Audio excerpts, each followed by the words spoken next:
कमाई का अड्डा में आपका स्वागत है। हर्षदा, वीरू और मैं अगले 1.5 घंटे आपके साथ रहेंगे और इस वॉलेटाइल मार्केट पर बात करेंगे। और आज थोड़ा सा वीरू, हर्षदा, मैं डिसअपॉइंटेड हूँ मार्केट को लेकर, क्योंकि मार्केट का टेक्सचर थोड़ा ख़राब हो रहा है। जिस तरीके से मार्केट हालांकि लोअर लेवल पर सपोर्ट ले रहा है, लेकिन हायर लेवल पर सस्टेन बिल्कुल नहीं कर पा रहा है।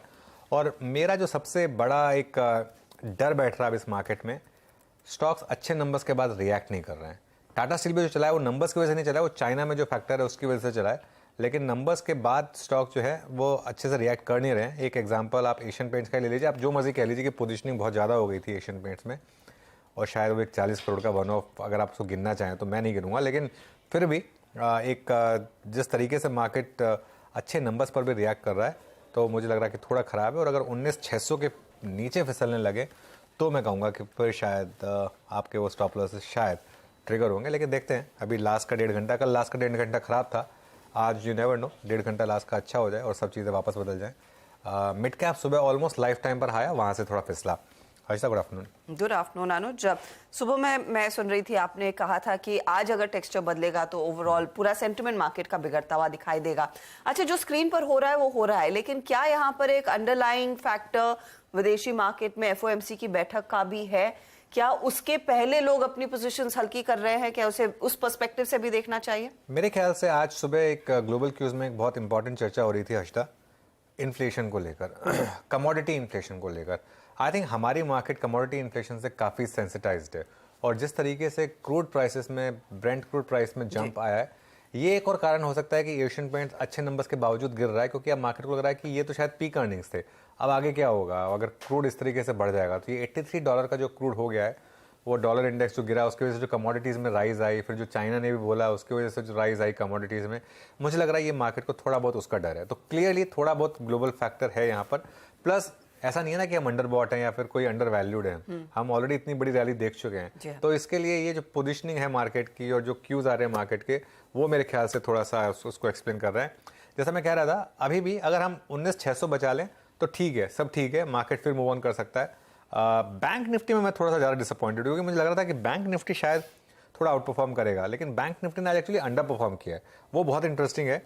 और उसमें जो दो स्टॉक्स मुझे लग रहा था कि काफ़ी अच्छा लग रहे थे, आईसीआईसीआई बैंक और स्टेट बैंक ऑफ इंडिया, अब उन दोनों स्टॉक्स ने देखिए तो थोड़ा हायर लेवल से अब स्लिप दिखाया है। आईसीआईसीआई बैंक भी डील ऊपर है, और मेरे ख्याल से स्टेट बैंक ऑफ इंडिया भी जो सुबह क्लीन ब्रेकआउट दे रहा था, वो वापस 600 पर पहुंच गया, 606 पर, 621 वाला। यहाँ मेरे ख्याल से मामला थोड़ा खराब हुआ, और यहाँ पे मुझे लग रहा है कि अगेन ये इन्फ्लेशन का डर है, शायद उसकी वजह से इस तरीके का मूव हुआ है। फेड को लेकर अनसर्टेनिटी है, यानी वो भी एक कारण हो सकता है। लेकिन मेरे ख्याल से ज़्यादा जो मूड बिगाड़ा है वो कमोडिटी प्राइसेस जो जिस तरीके से सर्ज हुए हैं, metal prices, soft commodity prices, crude prices, इन सब ने इंडियन मार्केट का थोड़ा सा मूड बिगाड़ा है। प्लस क्योंकि हम ऑलरेडी बहुत महंगे ट्रेड कर रहे थे, तो जगह नहीं थी डिसअपॉइंटमेंट की, हल्की सी भी डिसअपॉइंटमेंट। और एक सबसे बड़ा जो एक पैमाना होता है कि अच्छे नंबर्स पर स्टॉक्स कैसे रिएक्ट कर रहे हैं, वो आपको बता देता है। जैसे आज Asian paints, all in all numbers अच्छे हैं, लेकिन स्टॉक इस समय डे लो पर है, तो वो आपको बता रहा है कि क्लियरली मार्केट में इस समय थोड़ा सा डर बैठ गया है।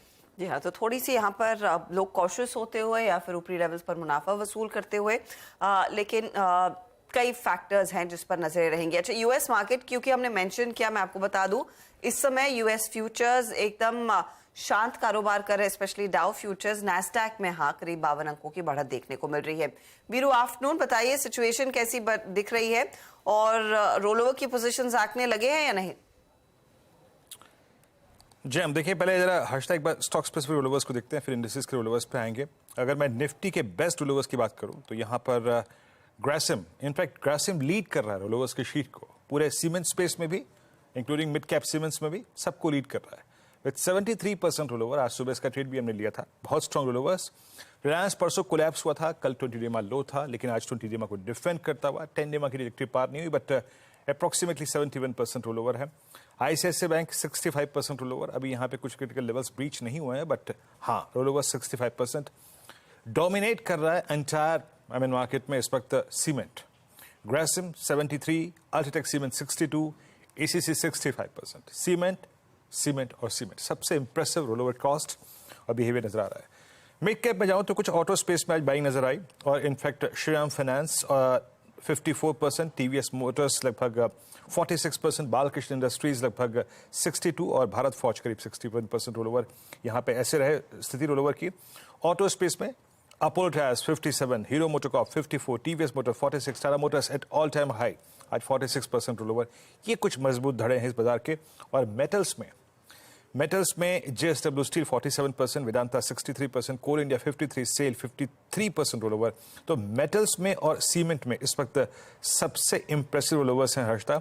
और एक आईसीआईसीआई बैंक और रिलायंस इंडस्ट्रीज रोल ओवर की शीट में टॉप पे हैं। एक बार मैं जरा डैशबोर्ड में निफ्टी के रोल ओवर्स को देखता हूँ। निफ्टी का रोल ओवर अप्रोक्सीमेटली स्टैंड कर रहा है 43%, तो यहाँ पे सेटिस्फैक्ट्री रोल ओवर्स हैं। बट अगर डोमिनेट कोई स्पेस कर रहा है तो दैट सीमेंट और सीमेंट। अनुज बिरू, और मार्केट में अब इस समय थोड़ी रिकवरी लोअर लेवल से, और निफ्टी फिर कोशिश कर रहा है ग्रीन में आने के लिए। एशियन पेंट्स के एमडी की कुछ कमेंट्स आ रही हैं कि ऑटो सेक्टर और इंडस्ट्रियल पेंट सेक्टर दोनों के रेवेन्यू में डबल डिजिट्स की ग्रोथ रही है पिछले क्वार्टर में। तो ये कुछ स्टेटमेंट्स वहाँ से आ रही हैं। लेकिन आज तक कुछ और स्टॉक्स जो आपने स्पॉट किया? जी हाँ, कई ऐसे काउंटर्स हैं जहाँ पर दोनों तेजी मंदी के ट्रेड्स बनते दिखाई दिए हैं। आज ऑफ कोर्स एक यूनिक सेशन है जहाँ पर हमने देखा है ऊपरी लेवल से सीधे मार्केट फिसलते हुए दिखाई दिए। तो लूजर्स आपकी स्क्रीन पर एशियन पेंट अभी हम डिस्कस भी कर रहे थे 4% नीचे। आईटीसी दूसरा दिन जहां पर दबाव देखने को मिला 463 के आसपास ये स्टॉक ट्रेड करता हुआ। कोटक और स्टेट बैंक ऑफ इंडिया में भी आज हम देख रहे हैं करेक्शन के साथ ही कारोबार बन रहा है। कैनफिन होम्स कल का आउट परफॉर्मर था। इंडिया मार्ट नंबर्स के बाद अच्छा चला, आज 4.5% नीचे। L&T financial holdings, InterGlobe aviation ये दूसरे ट्रेड्स है जहां पर दबाव। ऑफ कोर्स इंटरग्लोब के लिए कच्चे तेल में उबाल पॉजिटिव नहीं है, लेकिन मेटल कंपनियां टाटा स्टील, जेएसडब्ल्यू स्टील में आप देखिए अच्छी तेजी बनती हुई। टीवीएस मोटर्स के बाद ज्यादातर ब्रोकरेजेस पॉजिटिव है स्टॉक को लेकर, 5% के गेन्स इसने दिखाए। और ग्रासिम का जिक्र वीरू कर रहे थे। सीमेंट कंपनियों में काफी इंटरेस्ट है, अगली सीरीज में अच्छी तेजी की पोजीशंस रोल की जा रही है और एसीसी उस लिहाज से करीब 4% के गेन्स दिखा रहा है। तो ये कुछ काउंटर्स हैं जहां पर एक अच्छा मोमेंटम देखने को मिला है। चलिए अब हमारे जानकारों को जोड़ना शुरू करेंगे और उनसे समझेंगे आप क्या ट्रेड लेंगे आज क्लोजिंग के लिए। फंडामेंटल्स पर विलियम ओनील के मयूरेश जोशी, टेक्निकल कॉल्स देने के लिए हमारे साथ है प्रकाश काबा, मानस जायसवाल, प्रशांत सावंत, आगे रुचित जैन और स्वाति होतकर को भी जोड़ेंगे। 220 के आसपास हम बातचीत करेंगे जेके पेपर के मैनेजमेंट से। नतीजे अच्छे रहे हैं तो हमारे साथ कंपनी के प्रेसिडेंट और डायरेक्टर एएस मेहता जुड़ने वाले हैं। फिर 2:30 बजे 10 अगस्त को आने वाली एमएससीआई की क्वार्टरली इंडेक्स रिव्यू में कौन से स्टॉक्स में इंक्लूजन होगा, कहां पर वेट बदलेगा, इस सब पर यतन हमारे साथ जुड़ेंगे। 2:40 पर हर रोज की तरह 4 का चौका सस्ता ऑप्शन प्रशांत तैयार कर रहे हैं। मानस जायसवाल लेकर आएंगे एफनो का सुपरस्टार, स्वाति देंगी चार्ट का चमत्कार, तो मिड कैप फंडा मयूरेश जोशी देंगे। 2:45 पर नजरें कल आने वाले नतीजों की। बड़ा दिन है, doctor Reddy, Cipla, Tech Mahindra, Tata consumer के नंबर्स पर आशीष को जोड़ेंगे। फिर बजाज फाइनेंस और एक्सिस बैंक का प्रीव्यू लेंगे दीपाली से, दिल्ली से। सिट्रस एडवाइजर्स के संजय सिन्हा आज हमारे साथ जुड़ने वाले हैं बिग मार्केट वॉइस में, और फिर क्लोजिंग की तरफ बढ़ेंगे 3 बजे के बाद। डीलिंग रूम चेक, एसटीबीटी या बीटीएसटी ट्रेड्स सब लेकर आएंगे आपके लिए। ओके, चलिए फिर अब एक काम करते हैं, अपने एक्सपर्ट्स को फिर जोड़ना शुरू करते हैं और एक करके कॉल्स लेते हैं। गुड आफ्टरनून गाबा सर, बताइए इस समय की ट्रेड, बाय या सेल? बाय बिल्कुल। और स्टॉक मैंने चुना है मेटल क्षेत्र से, स्टॉक का नाम है steel authority of India. Trade कर रहा है 92 के आसपास, लगता है 94 की तरफ जा रहा है। स्ट्रॉन्ग सपोर्ट जोन है 91 के आसपास, तो 91 का स्टॉप लगा कर लें तो स्टील अथॉरिटी ऑफ इंडिया 94 के टारगेट के लिए। 94 का टारगेट, सेल में तेजी का व्यू बन रहा है। प्रशांत, आपका ट्रेड? अच्छा जी, अनुज जी good afternoon, Guru ji good afternoon and good afternoon the panel. सभी दर्शकों को नमस्कार। यहाँ पे एक स्टॉक जो वॉल्यूम्स के साथ मूव कर रहा है पिछले 3 दिनों में, वो होगा, हालांकि कल पैटर्न नेगेटिव था बट वॉल्यूम बहुत स्ट्रॉन्ग था और आज का वॉल्यूम कल को सरपास कर चुका है, वो है गेल। ये स्पॉट में 115 के करीब ट्रेड कर रहा है। यहाँ पे जो मेरा स्टॉप लॉस होगा वो होगा 111 और 111। जो टारगेट में देख रहा हूँ करीबन 124, 124 तक देख रहा हूँ। ओके, गेल आप बाय कर रहे हैं। 2 ट्रेड्स आए हैं अभी तक, बाजार की टर्बुलेंस का, रिट्रेसमेंट का अभी तक के ट्रेड्स पे कोई इंपैक्ट नहीं। गेल्स लेके आइएगा स्क्रीन पे एक बार। डाक्टर साहब, आज हो सके तो सभी स्टॉक फ्यूचर्स के रोल ओवर्स के फिगर भी रख दिया कीजिएगा। मैं इसलिए ये गेल को मार्क कर रहा हूँ क्योंकि गेल इस वक्त इस प्राइस पे एग्जैक्टली आ चुका है जून 2019 के बाद के अब तक के हाईएस्ट क्लस्टर पे, मल्टी ईयर हाई पे गेल, इसीलिए मैं रोलोवर्स की फिगर मांग रहा था। स्ट्रांग मूव यहाँ पे। मानस, गुड आफ्टरनून, आपका conviction trade? Good afternoon Virendra ji. तो देखिए, आईसीआईसीआई प्रू लाइफ पे खरीदारी करनी है। पिछले हफ्ते हमने एक अच्छा खासा करेक्शन देखा, लेकिन अब ऐसा लग रहा है कि स्टॉक ने लोअर लेवल पे सपोर्ट ले लिया है। कल 20 डे मूविंग एवरेज को रिगेन कर लिया था और आज के भी पैटर्न्स को देख के लग रहा है कि वापस पिछले हाई टेस्ट हो सकते हैं। तो आईसीआईसीआई प्रू लाइफ पे खरीदारी करनी है। 566 रुपए का आपको स्टॉप लॉस लगाना है, ये स्पॉट लेवल्स है, और 600 के टारगेट सेट करने हैं। ऑप्शन में अगर ट्रेड लेना हो तो 580 वाला अगस्त का कॉल ऑप्शन लिया जा सकता है। 2122 रुपए के आसपास ट्रेड हो रहा है, वहां पर आप 16 रुपए के स्टॉप लॉस खरीदारी करिए 34 रुपए के टारगेट के लिए। ओके, मार्केट्स में कई बड़े स्टॉक्स की आज जमकर धुलाई हो रही है। वैसे आप स्टॉक्स देखिए, डीएलएफ लेकर आइए एक बार जरा, आप 3% नीचे। एशियन पेंट्स नंबर्स के बाद यहाँ पर 4% का मूव। उसके अलावा कैनरा बैंक, पीएनबी, पिडिलाइट, कुछ बड़े स्टॉक्स जहाँ पर बड़ी decline. State Bank of India यहाँ पर आज अच्छी खासी पिटाई। India Mart, Canfin Homes. Mayuresh भी जुड़ गए हमारे साथ शो में। Mayuresh, good afternoon. Mayuresh, Asian Paints पर क्या व्यू होगा? अब नंबर्स तो अच्छे लग रहे हैं लेकिन पोजीशनिंग काफ़ी रही है और अब क्रूड प्राइसेस भी ऊपर जा रहे हैं। Afternoon Anuj ji, afternoon Harshada ji, afternoon Veeru ji, and good afternoon to everyone on the panel. तो बिल्कुल I think good afternoon sir. जो रोड मैप आगे का है, आई थिंक वो बहुत इंटरेस्टिंग होने वाला है और इसलिए मैनेजमेंट कॉन कॉल बहुत महत्वपूर्ण रहेगा। क्रूड 3 महीने की ऊंचाई पर है at this point of time. Competition is rising in the paint sector, काफी नए एंट्रेंट्स आ रहे हैं यहाँ पे। और तीसरा, वैल्यूएशंस काफी सस्ते नहीं है ये वक्त पे, अराउंड 67-68 टाइम्स FY24 पे ट्रेड कर रहे हैं। 3-4 चीजें जो अच्छी हुई हैं नतीजों के हिसाब से, एक आई थिंक जो 10.1% की वॉल्यूम ग्रोथ कंपनी ने दर्ज की है, वो लगभग इन रेंज है 10 to 12%। ग्रोस मार्जिन में लगभग 525 बिप्स का एक्सपेंशन हुआ है। इबिटा मार्जिन पोल से ज्यादा ही है 23.1, बट वो बेनिफिट ऑब्वियसली लोअर क्रूड और क्रूड डेरिवेटिव्स का था, जो शायद थोड़ा चेंज हो। They will pass it through, तो कहीं ना कहीं आई थिंक मार्जिन पे प्रभाव आ सकता है। जो सॉफ्ट रहा है, आई थिंक रेवेन्यू ग्रोथ थोड़ी कम रही है, इंटरनेशनल रेवेन्यू डीग्रो हुआ है। और जैसे मैं कह रहा था, ये 3 चीजें, क्रूड जो बढ़ते जा रहा है, कंपटीशन और वैल्यूएशन। तो मुझे लगता है कॉन कॉल में मैनेजमेंट क्या दिखाती है रास्ता, ये बहुत महत्वपूर्ण रहेगा। एट द करंट जंक्शन मुझे लगता है की पिवट लेवल्स के ऊपर ओनिल मेथोडोलॉजी में ट्रेड कर रहा है स्टॉक। जिनके पास लॉन्ग टर्म होल्डिंग्स है डेफिनेटली होल्ड कर सकते हैं। फ्रेश इन्वेस्टमेंट मुझे लगता है मैनेजमेंट कॉन कॉल के बाद और ये पर्सपेक्टिव सुनने के बाद लेना चाहिए।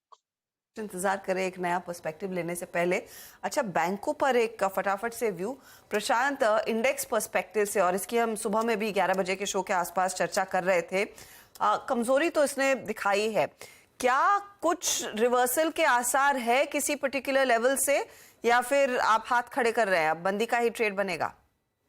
जी हर्षदा जी, मंदी तो बिल्कुल नहीं। इनफैक्ट मैं आज के लिए एक ऑब्जर्वर रहूंगा, और अगर फ्यूचर्स आज करीबन 45,650 के ऊपर क्लोज हो जाते तो मेरे लिए महत्वपूर्ण होगी कल की ओपनिंग। और कल मैं अगर फिर से एक बार, मेरा कंडीशनल बाय होगा कल 45,800 फ्यूचर्स के ऊपर। स्टॉप लॉस में रखूंगा 45,500 पे। 300 पॉइंट का जो मेरा टारगेट होगा वो होगा 46,400, 46,400, यानी करीबन 600 पॉइंट्स। तो आज मैं कोई ट्रेड लूंगा नहीं, मैं आज के क्लोजिंग के बाद कल कंडीशनल ट्रेड लूंगा on July futures above 45,800।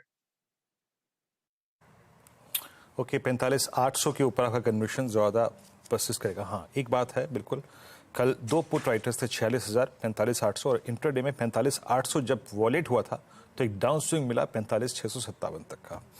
Okay, अच्छा मयूरेश, आज की जरा इस कमोडिटीज थीम को देखिए। I mean cement, metals China factors के पीछे है, बट मयूरेश अगर बाजार यहाँ पे थोड़ा सा फोकस कर रहा है, और मेटल्स ने फिर भी पार्टिसिपेट किया था, सीमेंट ने कुछ हद तक पार्टिसिपेट किया था, वो वर्टिकल राइजेस नहीं थे सीमेंट में। अभी रीजनेबली अगर आपको चेस करने हो 2 स्टॉक्स दोनों ग्रुप में से, मेटल्स में से भी और सीमेंट में, तो आपकी प्रेफर्ड पिक क्या होगी? जी, आई थिंक काफी इंटरेस्टिंग सवाल है आपका। एक आई थिंक जो स्टिमुलस पैकेज इंट्रोड्यूस या अनाउंस हो सकता है चीन में, और डॉलर इंडेक्स की जैसे मूव है आज के तारीख में, वो डेफिनेटली एड कर रही है मेटल्स पैक को। टाटा स्टील, JSW स्टील के जैसे नतीजे आए थे, अनुमान से बेहतर थे, और दोनों कमेंट्रीज बहुत साफ तरीके से कह रही है कि जो पेट कोक की प्राइसेस हैं, ये कीमतें हैं, ये $40 से $50 प्रति मेट्रिक टन घट सकती है सीक्वेंशियली। यानी जो इबिटा पर टन इंप्रूव होने की क्षमता है अगले कुछ तिमाहियों तक का, ये काफी प्रोमिनेंट रहेगी। और इसके मद्देनजर रखते हुए मुझे लगता है जो डोमेस्टिक डिमांड रही है वो एक्सट्रीमली स्ट्रांग रही है। तो मुझे लगता है ये फैक्ट में से स्टील अथॉरिटी ऑफ इंडिया इस पे जरूर ध्यान रखना चाहिए, क्योंकि सेल लार्जली केटर करता है डोमेस्टिक प्लेयर्स को, हाई स्टील प्रोवाइड कर रहा है रेलवेज को, जो रेलवेज की केपेक्स चल रही है और जो मात्रा में वॉल्यूम ग्रोथ हो सकती है with private and public capex, volume growth को अच्छा सहारा दे सकती है। With input cost coming of, अच्छी खासी आई थिंक EBITDA पर टन में एक बढ़ोतरी हो सकती है, और इसका एक सीधा रिफ्लेक्शन आ सकता है बॉटम लाइन ग्रोथ पे और रिटर्न रेशियोज पे। तो मुझे लगता है आई थिंक सेल पे एक नजर रखनी चाहिए, that should be on your buy watch list. जहां तक सीमेंट का सवाल रहा है, मुझे लगता है आई थिंक जो हम उम्मीद लगाए बैठे हैं in terms of capacity utilisation, large part of the market believes की कैपेसिटी यूटिलाइजेशन पूरे क्षेत्र के लिए 75% के आसपास होना चाहिए सेकंड हाफ के लिए। और इसीलिए आई थिंक जो इनपुट कॉस्ट डिफ्लेशन सीमेंट कंपनियां भी देख रही है, पेटकोक की कीमतें, कोकिंग कोल की कीमतें, फ्रेट क्रॉस जो कम होती जा रही है, उससे EBITDA पर टन पे प्रभाव आएगा in a positive manner, at least 150 to 200 rupees पर मेट्रिक टन सेकंड हाफ में, और ये परसिस्ट करेगा in terms of their bottom line. Volumes ठीक ठाक रहनी चाहिए इन द सेकंड हाफ, और मुझे लगता है इसको मद्देनजर रखते हुए लार्ज कैप्स नेम्स में से अल्ट्राटेक सीमेंट आपकी नजर में जरूर। Okay, UltraTech cement by the way, clearly metals में आज अच्छा मोमेंटम है। जिंदल स्टील एंड पावर अब 5% ऊपर, हिंदुस्तान कॉपर में 5.5% की तेजी, टाटा स्टील में 4.5% की तेजी, JSW स्टील में 3.5% की तेजी। चाइना का क्लियर कट एडवांटेज यहाँ प्ले आउट होता हुआ। अनुज, ये जो चाइना फैक्टर की हम सुबह से बात कर रहे हैं, इनफैक्ट टाटा स्टील के मैनेजमेंट से जब मैंने सुबह में बातचीत की थी और उनसे सवाल पूछा था कि ये कितना आपको फायदा दिलाएगा, तो उनकी ऑब्जर्वेशन ये थी कि चाइना के जो स्टिमुलस है, जो ऑनगोइंग प्रोजेक्ट्स है, उनको पूरा करने के लिए है, नए प्रोजेक्ट्स को फ्यूल नहीं करता हुआ दिखाई देगा। तो जो इस समय मार्केट लार्जली एक्सपेक्ट कर रहा है कि बहुत बड़ी डिमांड आती हुई दिखाई देगी, और चाइना जिसने अपना खुद का कंजम्पशन इतना बढ़ाया नहीं है, वो ज्यादा कंज्यूम करेगा, जो प्राइसेस को ओवरऑल ऊपर लेकर जाएगा, उनको नहीं लगता है as a observer and a market veteran, तो उनको लग रहा है ये थोड़ी सी शॉर्ट लिव रहेगी। इफ एट ऑल प्राइसेस में कुछ एक्शन आएगा, वो सेकंड हाफ में आएगा। तो ये आई वोंट बी सरप्राइज्ड कि रैली फिर अगले 1-2 दिन में फिजल आउट हो जाए। वो एक्चुअली आप ट्रेडर्स को ये बात बोलेंगे तो वो कहेंगे नहीं, हम समझाते हैं उनको, आप जरा उनको लेकर आइए टाटा स्टील के एमडी को, हम बताते हैं कि आपके लिए पॉजिटिव है ये, आप समझिए इस चीज़ को क्यों आपके लिए पॉजिटिव है। तो हर्षदा, मार्केट में देखिए आप भी 20 साल से हैं, ये मतलब मार्केट में एक बार कोई चीज़ इस तरीके से चलती है, उसके बाद मार्केट लॉजिक नहीं सुनना चाहती। हाँ। वो मार्केट को फर्क नहीं पड़ता, अब वो चाहे टाटा स्टील के एमडी खुद आके बोल दें, ये बात मार्केट को 3 महीने बाद पता चलेगी, वो अलग बात है। लेकिन जब आज वो नंबर्स में दिखाई देगा। हाँ। आज मार्केट को कुछ फर्क नहीं पड़ता, आज मार्केट को तेजी करनी थी सेक्टर में तो करनी थी, फिर आपको चाहे टाटा स्टील के एमडी को ले आती या फिर आप चाइना के प्रेसिडेंट को ले आती, किसी को भी ले आती, आप वो मार्केट को तेजी करनी है तो करनी है। मयूरेश को जोड़ना जा रहे थे, मयूरेश। नहीं, बिल्कुल अनुज जी, जो हर्षदा जी कह रही थी, आई थिंक जो रियल एस्टेट इन्वेंट्री है वो काफी स्टकअप हो चुकी है चाइना में, तो आई थिंक बहुत बड़ा स्टिमुलस की उम्मीद रखनी नहीं चाहिए। पर अंडरलाइन कमेंट्रीज बहुत साफ दर्शा रही थी कि जो डोमेस्टिक डिमांड है that is holding up very very strongly. अगर रियलाइजेशंस भी थोड़े कम होते हैं, आज कल्याणी स्टील के मैनेजमेंट को मैं सुन रहा था, ईयर और ईयर रियलाइजेशंस डेफिनेटली कम हुए, but quarter on quarter stable रहे हैं। They are compensating that with domestic volume growth which is quite significant, और जब इनपुट कॉस्ट गिरते हैं तो एक क्लियर ऑपरेटिंग लेवरेज खड़ा हो गया। तो इसलिए I think domestic focus companies पे ये क्षेत्र के अंदर फोकस करें। एक और कंपनी जो हमारी नजर में, just to continue and add to the point, is Kirloskar पेरेस, क्योंकि वो पिग आयरन और कास्टिंग्स में बहुत बड़ा है। बाय द वे, एक सुजलॉन के नंबर्स आ रहे हैं, आय थोड़ी सी घटी है लेकिन एक प्रॉफिट है कंपनी को, 101 करोड़ का प्रॉफिट है। और अच्छा, पिछली बार प्रॉफिट था क्या 2433 करोड़ का? खैर एनीवे, स्टॉक काफ़ी शानदार मूव दिखा चुका है पिछले 1 महीने में, लेकिन अब थोड़ी सी यहाँ पर प्रॉफिट टेकिंग आ रही है, करीब करीब इस समय स्टॉक नीचे, लेकिन मार्केट फिर ग्रीन में आया वापस। एक अच्छा साइन, और मार्केट ने अगेन आज फिर लोअर लेवल डिफेंड किए। एक बार जरा निफ्टी का चार्ट लेकर आइए ऑफ डेज लो, जो प्लेट हम दिखाते हैं, करीब 66 पॉइंट डे लो से रिकवरी, और 19,616 आज का लो, एग्जैक्ट लो। तो 19,600 को फिर एक बार अभी हम डिफेंड करते हुए यहाँ पर, ये अच्छी चीज़ है कि एटलीस्ट 19,600 डिफेंड हुआ है, और एक बार के लिए सही। अब 19,680 पर हम इस समय आए। एक बार जरा लेकर आते हैं स्टॉक्स जहाँ पर, एक बार पहले कंट्रीब्यूशन देखते हैं, उसके बाद मैं आपको बताता हूँ कि किन स्टॉक्स ने पिछले कुछ मिनटों में रिकवरी में हेल्प की है। Bajaj finance, ITC lower level से थोड़ा सा रिकवर कर रहा है, उसके अलावा Kotak Mahindra bank, Larsen and Toubro, हालांकि अभी भी रेड में है ये स्टॉक्स, लेकिन थोड़ी रिकवरी है यहाँ पर। TCS में रिकवरी देखने को मिली अच्छी खासी। ये कुछ स्टॉक्स हैं जिसकी वजह से आप ये देख रहे हैं कि एक रिकवरी आ रही है। और HDFC बैंक सुबह से कोशिश कर रहा है, HDFC बैंक, हालांकि 1700 अभी भी क्रॉस नहीं कर पा रहा है HDFC बैंक। जुबिलेंट फूडवर्क के नंबर्स आए हैं, 75 करोड़ का नेट प्रॉफिट है 101 करोड़ के प्रॉफिट के सामने। और हमारा, मैं आपको अभी एक्सपेक्टेशन बताता हूँ क्या था, लेकिन 75 करोड़ का यहाँ पर इस समय एक नेट प्रॉफिट है जो कि 101 करोड़ का पिछले क्वार्टर में था। नंबर्स ख़राब आने की उम्मीद थी जुबिलेंट की, कि जुबिलेंट के नंबर्स ख़राब आएंगे, लेकिन जो हमारा पोल था करीब करीब 75 करोड़ का, 75 करोड़ का ही पोल था और 75 करोड़ ही यहाँ पर नंबर आया है। रेवेन्यू का एक्सपेक्टेशन यहाँ पे था 1312 करोड़ का, और एग्जैक्ट ऐसा लग रहा है कि पोल बिल्कुल नंबर्स देखकर ही बनाया गया हो, एकदम बिल्कुल वैसे ही नंबर्स। और स्टॉक अब चल रहा है एक्चुअली, क्योंकि ऑलरेडी मेरे ख्याल से ये सब नंबर्स प्राइस्ड इन थे, तो नंबर्स वीक हैं लेकिन शायद ऑलरेडी प्राइस इन थे। 1310 करोड़ के करीब रेवेन्यू यहाँ पर, exactly in line with estimate, और 75 करोड़ का प्रॉफिट यहाँ पर। अनुज, आई थिंक इसको क्रॉस चेक कराना चाहिए, आई थिंक क्योंकि मैं एजेंसी से पढ़ रहा हूं, एजेंसीज मैं पे 75 करोड़ है, हाँ, लेकिन इसको एक बार क्रॉस चेक करके फिर चलाइएगा, क्योंकि मेरे ख्याल में अब वो नंबर जो हमारे नेटवर्क भी चला रहा है, मुनाफा है 28 करोड़ के आसपास, तो दोबारा ऐसे एक बार एक्सचेंजेस पर भी देख लेना चाहिए। आई थिंक उसके उस मामले में फिर कंसोलिडेटेड नंबर अगर आप देखें तो 75 करोड़ पर नहीं है, वो इनफैक्ट 30 करोड़ के आसपास खराब है। कंसोल 28.9 है, कंसोल 28.9 करोड़ है। देखिए वो कोजेंसिस पे नंबर आए थे, वो स्टैंडअलोन नंबर्स थे। कंसोलिडेटेड आय जो है वो 1334 करोड़ है, 1312 करोड़ का जो एक्सपेक्टेशन था उसके हिसाब से, और कंसोलिडेटेड प्रॉफिट जो है वो करीब करीब 29 करोड़ से, जो कि एक्सपेक्टेशन था कि आपका 75 करोड़ के करीब आएगा। तो ये इस समय नंबर्स आपके लिए जुबिलेंट फूडवर्क के, वो जो नंबर्स शुरू में फ्लैश हुए थे वो स्टैंड अलोन नंबर्स थे। बट एनीवे, क्योंकि हाँ सॉरी, लाइक फॉर लाइक का नंबर आई डोंट नो वो कहाँ मैं वही आएगा। सोच रहा हूँ, एक्चुअली फ्रैंकली बोल रहा हूँ, मैं थोड़ा सा एक्चुअली कंफ्यूज हूँ इस चीज़ को लेकर, क्योंकि ये फिर वो वर्सेस वाला नंबर मैच होना चाहिए था। ये पता नहीं मुझे कि ये जो हमारा जो पोल था वो स्टैंड अलोन का था या कंसोल का था। एनीवे, फॉर नाउ नंबर्स जो फ्लैश हो रहे हैं, 275 करोड़ का एबिटा है और 275 करोड़ की एक्सपेक्टेशन थी। मयूरेश, कोई व्यू आपका जुबिलेंट फूडवर्क को लेकर? नहीं, अभी मैं जस्ट प्रेस रिलीज ही खोल रहा हूँ जी। लग रहा है थी कि लाइन विद एस्टिमेट्स हैं जो आई मीन एनालिस्ट पेग कर रहे थे कंसेंसस को लेके। लाइक टू लाइक नंबर बहुत इंटरेस्टिंग रहेगा। इन्होंने नए प्रोडक्ट ऑफरिंग्स भी रिसेंटली अनाउंस किए हैं, 49 रुपीज का पिज्जा किया है, इससे कितना प्रभाव करता है ये देखना बहुत जरूरी होगा। इनपुट कॉस्ट डेफिनेटली महंगे थे सीक्वेंशियली, अगर आप मिल्क प्राइसेस, चीज प्राइसेस देखेंगे तो अच्छे खासे बढ़ चुके थे, उसमें थोड़ी स्टेबिलिटी दिखेगी, इसलिए मार्जिन सीक्वेंशियली थोड़े स्टेबल या बेहतर होने चाहिए।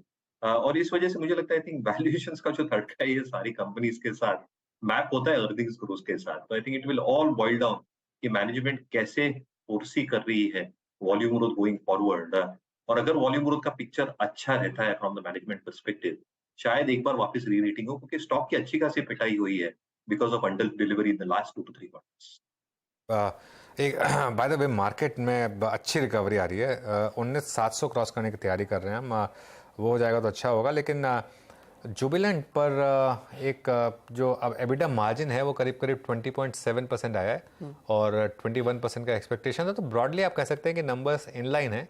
ये पैट का नंबर को लेकर मुझे लग रहा है कि थोड़ा सा एक मैं श्योर होना चाहता हूँ कि क्यों, क्योंकि बाकी नंबर्स तो सारे इन लाइन लग रहे हैं, तो पैट क्यों इतना नीचे आया ये एक बार देखना होगा। लेकिन एक टेक चेक भी ले लेते हैं इसके ऊपर। मानस, कोई व्यू आपका जुबिलेंट फूडवर्क्स पर? देखिए, स्टॉक ने सपोर्ट जरूर लिया है 465 पे, बट अगर आप देखेंगे तो एक रेजिस्टेंस, बहुत इंपॉर्टेंट रेजिस्टेंस है 20 डे, 50 डे और 100 डे मूविंग एवरेज, सब 480 रुपए के आसपास आते हैं।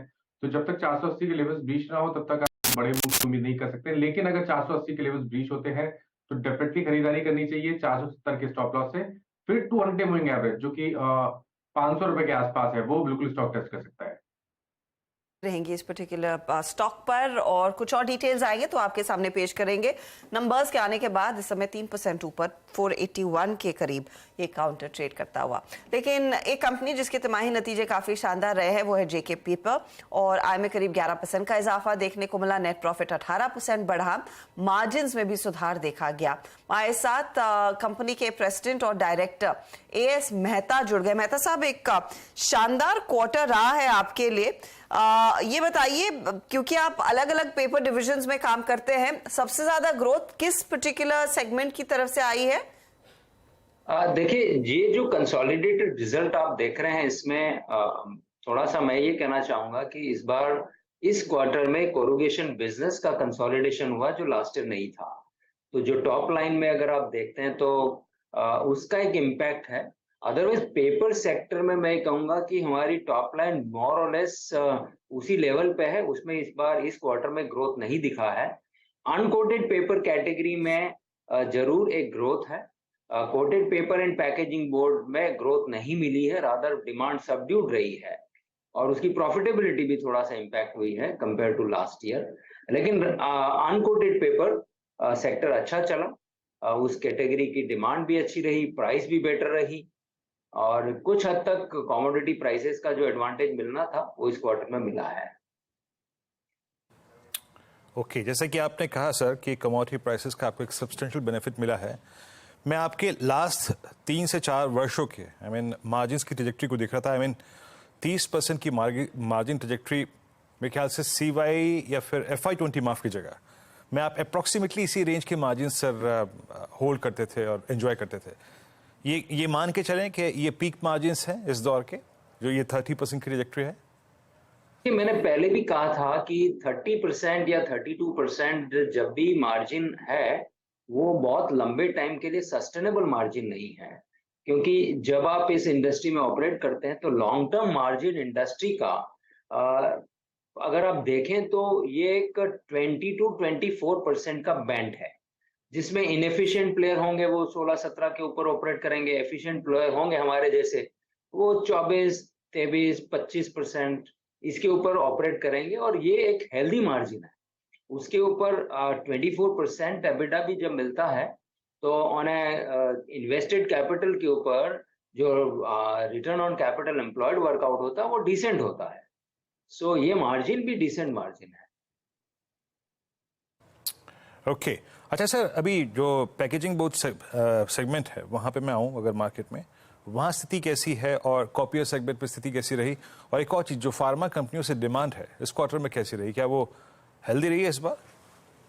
देखिए, पैकेजिंग बोर्ड का जो डिमांड इस क्वार्टर में रहा हुआ थोड़ा सबड्यूड रहा। उसमें 2 फैक्टर थे, एक तो फार्मा सेक्टर और दूसरा FMCG सेक्टर। मुझे लगता है कि दोनों सेक्टर की जो ग्रोथ हम ट्रेडिशनली देखा करते थे कि 8 to 10% की ग्रोथ दिख जाती थी और इस क्वार्टर में वो ग्रोथ दिखी नहीं। इनफैक्ट पैकेजिंग बोर्ड की हमारी जो वॉल्यूम है वो लास्ट ईयर के कंपैरिजन में ड्रॉप हुई है, कम से कम 5 से 7% का वॉल्यूम ड्रॉप दिखा है इसमें और प्राइस भी ड्रॉप हुई।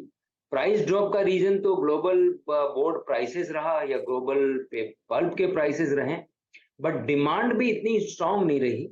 लेकिन अब लगता है कि जो फेस्टिव सीजन शुरू हो जाता है अपने यहाँ, रक्षाबंधन, उसके बाद दशहरा की तैयारी, उसके बाद दिवाली की तैयारी, उसके बाद न्यू ईयर की तैयारी, तो अगस्त से उसकी पैकेजिंग बोर्ड की डिमांड ठीक आनी शुरू होती है। एंड फार्मा सेक्टर भी अब क्योंकि post monsoon and during monsoon मेरे ख्याल से फार्मा सेक्टर भी ठीक चलता है, तो अब लगता है कि अगस्त से डिमांड पैकेजिंग बोर्ड की ठीक आनी चाहिए। जी, बहुत बहुत शुक्रिया आज हमारे साथ जुड़ने के लिए और बात करने के लिए हमारे साथ। एक बार जरा मार्केट का रुख वापस करते हैं और जुबिलेंट फूडवर्क अब डे हाई पर, उसके 2 और 3 कारण हैं रादर, मैं एक्सप्लेन करता हूँ। पहला, वो जो लाइक फॉर लाइक अब कंपनी से सेम स्टोर सेल्स ग्रोथ नहीं देती है, लाइक फॉर लाइक कंपैरिजन देती है। वो अगर आप देखेंगे तो उसमें जो डिक्लाइन है वो थोड़ी कम है जितनी मार्केट एक्सपेक्ट कर रहा था उससे। ये पहला कारण है। दूसरा कारण, वो जो आप नेट प्रॉफिट का नंबर देख रहे थे उसमें एक एक्सेप्शनल है, तो इसके लिए वो नंबर जो है वो इनलाइन ही है, कोई ज़्यादा ख़राब नहीं है नंबर, और बाकी नंबर्स भी इनलाइन है। प्लस स्टॉक चला नहीं है, मतलब काफ़ी एकदम लोवेस्ट लेवल से चल चुका है लेकिन अपने हाई से अभी भी काफ़ी नीचे है स्टॉक, तो इसमें शायद थोड़ी जगह है। इसके लिए आप इस तरीके मुँह देखेंगे, देखिए 1 महीने का चार्ट देखिए स्टॉक का, ये काफ़ी स्लिप हुआ था गोइंग इनटू नंबर्स। तो पोजीशनिंग, मार्केट में पोजीशनिंग का हमेशा ध्यान रखिए। सेम चीज़ एशियन पेंट्स में नेगेटिव साइड पर प्ले आउट हो रही है अच्छे नंबर्स के बावजूद, और जुबिलेंट में ख़राब नंबर्स के बावजूद स्टॉक रिएक्ट कर रहा है पॉजिटिव साइड पर, क्योंकि पोजीशनिंग। तो सारा का सारा मामला यहाँ पर आ जाता है पोजीशनिंग का। एक और स्टॉक जहाँ पर कल पोजीशनिंग की वजह से स्टॉक गिरा था वो था टीवीएस मोटर। कल हम जब कमाई का अड्डा कर रहे थे कल, तब टीवीएस के नंबर्स आए थे और टीवीएस कल गिरा था। लेकिन आज टीवीएस देखिए आप, आज एग्जैक्ट टीवीएस ने उस पूरे लॉस को रिवर्स करके वापस कल के हाई पर टीवीएस मोटर पहुंचता हुआ। मयूरेश, कोई व्यू आपका टीवीएस मोटर पर? नहीं, जिनके पास है बिल्कुल बने रहना चाहिए अनुज जी। आई थिंक 2-3 चीजें जो बहुत इंटरेस्टिंग हो रही है। एक तो आई थिंक जो पूरी की पूरी स्पेस है यहाँ पे, अर्थात कंपटीशन बड़ी है, बट जो इलेक्ट्रिकल मोबिलिटी स्पेस में ये फोरे करके आई थिंक जो प्रोडक्ट्स लॉन्च कर रहे हैं अगले कुछ क्वार्टर्स में, आई थिंक वो सराहनीय होंगे। दूसरा देखिए कि जो ओवरऑल कॉस्ट कंट्रोल से कंपनी ने अचीव किए हैं, पहले ये कंपनी स्ट्रगल करती थी 7-8% के मार्जिन के लिए, आज ये कंपनी इफेक्टिवली 10-10.5% के मार्जिन पोस्ट कर रही है। These margin will be value accretive going forward. तीसरा आई थिंक जो वॉल्यूम्स की बात कर रहे हैं, आई थिंक वॉल्यूम में इजाफा जोरदार होने वाला है। यहाँ पे भी आपने इनपुट कॉस्ट डिफ्लेशन काफी अच्छी तरह से देखा है। थोड़ी प्राइस इंक्रीजेस डेफिनेटली हुई थी 1 अप्रैल में, but I think that should get absorbed by the end user market itself.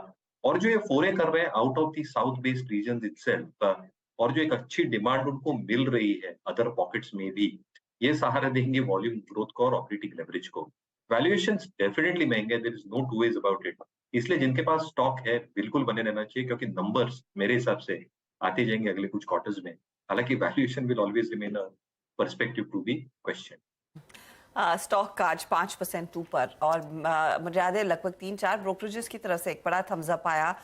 Stock में ऊपर के प्राइस देखने को मिले हैं। ये बात हुई टीवीएस मोटर की। इस बीच रुचित भी हमारे साथ जुड़ते हुए। रुचित, आफ्टरनून, बताइए आपका ट्रेड इस घंटे के लिए। जी, very good afternoon. I think broadly देखें तो मेटल स्पेस में आज जो तेजी है उसमें काफी सारे लॉन्ग फॉर्मेशंस हमने नाल्को और हिंडाल्को जैसे एल्यूमिनियम रिलेटेड स्टॉक्स में भी देखे हैं। तो हिंडाल्को मेरी यहाँ पे आज प्रिफर्ड पिक रहेगी करंट लेवल्स पे बाय करने की, और यहाँ पे ओपन इंटरेस्ट बढ़ा है। कॉल राइटर्स भी ने भी अपनी पोजीशन अनवाइंड की है। सो यहाँ पे 440 के नीचे का स्टॉप लॉस करके खरीदारी करें तो 462 तक के टारगेट्स नियर टर्म में स्टॉक में आ सकते हैं। ओके, तो Hindalco, in fact Hindalco, JSW steel, JSPL, ये सारे वो तेजी वाले ट्रेड्स। मेटल्स में हमने देखा एक बहुत तगड़ी रैली ऑफ कोर्स देखने को मिली है। अच्छा, फटाफट से बजाज फाइनेंस आपकी स्क्रीन पर लेकर आएंगे। इस पर एक कॉल लेते हैं, फिर वीरू के पास चलेंगे। प्रशांत, बजाज फाइनेंस कल नंबर्स आएंगे, अब क्या एक्सपेक्ट कर रहा है मार्केट? वो कुछ देर में सामने आएगा स्क्रीन पर जब दीपाली हमारे साथ जुड़ेंगी। लेकिन जिस तरह से डे लो से ये कुछ मोमेंटम देखने को मिल रहा है स्टॉक में, अब 7,600 पर, क्या आप तेजी का ट्रेड तुरंत ले रहे हैं या नहीं? हर्षा जी, मुझे लग रहा है यहाँ पे मैं थोड़ा सा नीजर रिएक्शन एक्सपेक्ट कर रहा हूँ कि एक बार ये करीबन 7,520 के करीब मिल जाए, जस्ट 1% डाउन, तो ये एक अच्छे लेवल पे बाय हो जाएगा। स्टॉप लॉस मेरा होगा 7,400, 7,400, और वहां से मुझे लग रहा है जो रैली आएगी वो इसको करीबन 7,850, 900 तक भी ले जा सकती है। तो थोड़ा नीचे एक अगर रिएक्शन मिल जाए 7,525 के करीब, तो डेफिनेटली मैं बाय करना चाहूँ। ओके, अभी अनुज ने टीवीएस मोटर्स का जिक्र किया था। याद रखिएगा, टीवीएस मोटर्स अब अपने करियर के सबसे हाईएस्ट लेवल पे है, all time high for TVS Motors. And same is the case with Tata Motors. 641.50 पर सुबह हमने ट्रेड भी लिया था, 640 की कॉल भी पकड़ी थी, अब डे हाई पे ट्रेड करता हुआ। गजब मूव है यहाँ पे, दोनों ही स्टॉक्स पे रोलओवर्स काफ़ी अच्छे हैं, याद रखिएगा। अच्छा, मीनवाइल जरा एक बार टाटा कंज्यूमर की प्लेसमेंट देखिए। एक बार मानस जरा टाटा कंज्यूमर की प्लेसमेंट देखेंगे आप। मैं इस वक्त इसकी वो जो मल्टी मंथ चैनल बाइसेक्ट हो रही है उस पर फोकस कर रहा हूँ। 864.90 ये चैनल है लगभग अगस्त 2021 से अब तक की। 35% रोलओवर है यहाँ पे, नहीं 46% रोलओवर। आई थिंक रोलओवर्स डिसेंट है। कोई प्रीएम्प्ट करना चाहेंगे इसके इस ब्रेकआउट को मानस, जो कि शायद 870 के ऊपर होगा? देखिए, मेरे लिए तो ब्रेकआउट ऑलरेडी आ चुका है, क्योंकि अगर आप वीकली चार्ट पे जाएंगे तो वहां पर एक फ्लैग पैटर्न का ब्रेकआउट भी आप कह सकते हैं, एक ट्रायंगुलर फॉर्मेशन का भी ब्रेकआउट बोल सकते हैं आप। तो वहां पर ऑलरेडी हमने पिछले हफ्ते वो देख लिया। एक पुल बैक भी फ्राइडे सेशन में देखने को मिला। 20 डे मूविंग एवरेज पे स्टॉक ने सपोर्ट लिया और फिर वहां पर रिकवरी देखने को मिल रही है। मेरा समझना है कि इस बार तो ये 875 को ब्रीच करेगा और 930 से लेकर 950 की रेंज में जाने की कोशिश करेगा। तो यहाँ पर ऑप्शन में ट्रेड लेना बेहतर आइडिया रहेगा। तो अगस्त मंथ का ऑप्शन आप ले सकते हैं। 880 का जो कॉल ऑप्शन है वहां पर आप ध्यान दीजिए, 22 रुपए के आसपास ट्रेड हो रहा है। इस ऑप्शन में आप खरीदारी कर सकते हैं। स्टॉप लॉसेस आपके 16 रुपए के नीचे रहेंगे वीरेन जी, लेकिन ऊपर की तरफ टारगेट बड़े हैं, 40 रुपए से लेकर 45 रुपए तक के टारगेट इस ऑप्शन में 880 के अगस्त के कॉल ऑप्शन में आपको देखने को मिल सकता है। ओके, टाटा कंज्यूमर, और मानस के लिए ये ब्रेकआउट ऑलरेडी आ चुका है। शायद मैं 870 के ऊपर सोच रहा था, लेकिन मानस ने एक आपको अगस्त का ऑप्शन भी 880 की कॉल सजेस्ट की है। स्वाति होटकर हमारे साथ मौजूद हैं। Swati, good afternoon. स्वाति, आपका कन्विक्शन ट्रेड क्या चीज करेंगे इस क्लोजिंग में?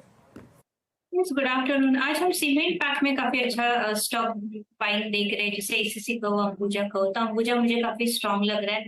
नो वंडर करंटली आज इंट्राडे बेसिस पे हमें 3% का मोमेंटम देखने मिल रहा है।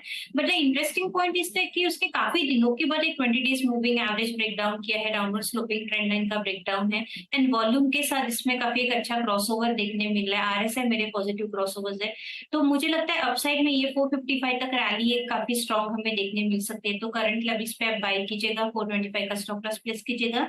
सेकेंड बाय कॉल मेरा लालपेट लेबोरेटरीज पे है। ये पर्टिकुलर काउंटर हम देख रहे हैं कि एक 200 DMA के आसपास जाके वापस एक बाउंस बैक रैली देखने मिल रही है। हायर टॉप्स हायर फॉर्मेशंस में चल रहा है, अपवर्ड राइजिंग चैनल में चल रहा है। एंड द इंटरेस्टिंग फैक्ट वेरू कि ये वीकली चार्ट पे ना फ्लैग पैटर्न फॉर्मेशन बना रहा है। It's on the verge of the breakout. तो मैं ये प्रीएम्प्ट कर रही हूँ कि इसमें काफी अच्छा हमें ब्रेकआउट देखने मिल सकता है, जो कि काउंटर को लेके जा सकता है 2450 2470 के रेंज में। तो करंट लेवल पे आप बाय कीजिएगा, स्टॉप लॉस रखिएगा 2350 का फॉर इमीडिएट टारगेट ऑफ 2450। ये डॉक्टर लाल 2450 और अंबुजा सीमेंट दो तेजी के ट्रेड्स स्वाति ने आइडेंटिफाई किए हैं। अच्छा, आप फटाफट एक बार बजाज ऑटो को रिविजिट करते हैं, क्योंकि नंबर्स आए और नंबर्स एक हल्के से मिस है। जो एक्सपेक्टेशन था उसे थोड़े से फीके पड़े और उसके बाद स्टॉक में थोड़ा सा करेक्शन बनता दिखाई दिया। 4777 का डे लो भी देखने को मिला, लेकिन 4835 पर अगर किसी को एक नया ट्रेड लेना है, गावा साहब किस तरफ बैठेंगे आप बजाज ऑटो में? Bajaj auto, yes, Bajaj auto का जो चार्ट है उसके हिसाब से लगता है कि साइडवेज जोन है, बायस अपसाइड है, लेकिन मेरे ख्याल से थोड़ा रुकना चाहिए जब तक ये 4950 पार नहीं करता। 5000 फिर पॉसिबल है, लेकिन ये क्लैरिटी नहीं है, कुछ 10-15 दिन से साइडवेज जोन पर है। बेस्ट अवॉइड इट फिलहाल नहीं, लेकिन 4950 के ऊपर निकले तब ये स्टॉक खरीदेंगे। मयूरेश, एक सेकंड, आज तक सॉरी मैं आपको इंटरव्यू कर रहा था, एकदम से बैंक निफ्टी पर मेरी नज़र गई। बहुत शार्प रिकवरी आई बैंक निफ्टी में, और HDFC बैंक खास तौर से जिस तरीके से एकदम से रिकवर हुआ, 45,900 के करीब बैंक निफ्टी आया, और एकदम से HDFC बैंक का ये इसलिए मैं मेंशन कर रहा हूँ क्योंकि एकदम से इसमें जो मूव है वो 1700 काफ़ी टाइम से 1700 पर ही अटक रहा है स्टॉक, और 1720 मेरे ख्याल से इसका रिसेंट हाई भी रहा है। तो एक फ्रेश मूव की शायद यहाँ शुरुआत हुई है। तो जो थोड़ा नेगेटिविटी बन रही थी मार्केट में, उसने नेगेट किया काफ़ी हद तक। तो ये एकदम जिसे कहते हैं ना, टाइमली इंटरवेंशन नीडेड था मार्केट के लिए। हम 19,600 निफ्टी पर ऑलमोस्ट ब्रीच करने वाले थे, बैंक निफ्टी पर ऑलमोस्ट वो 650 ब्रीच होने वाला था।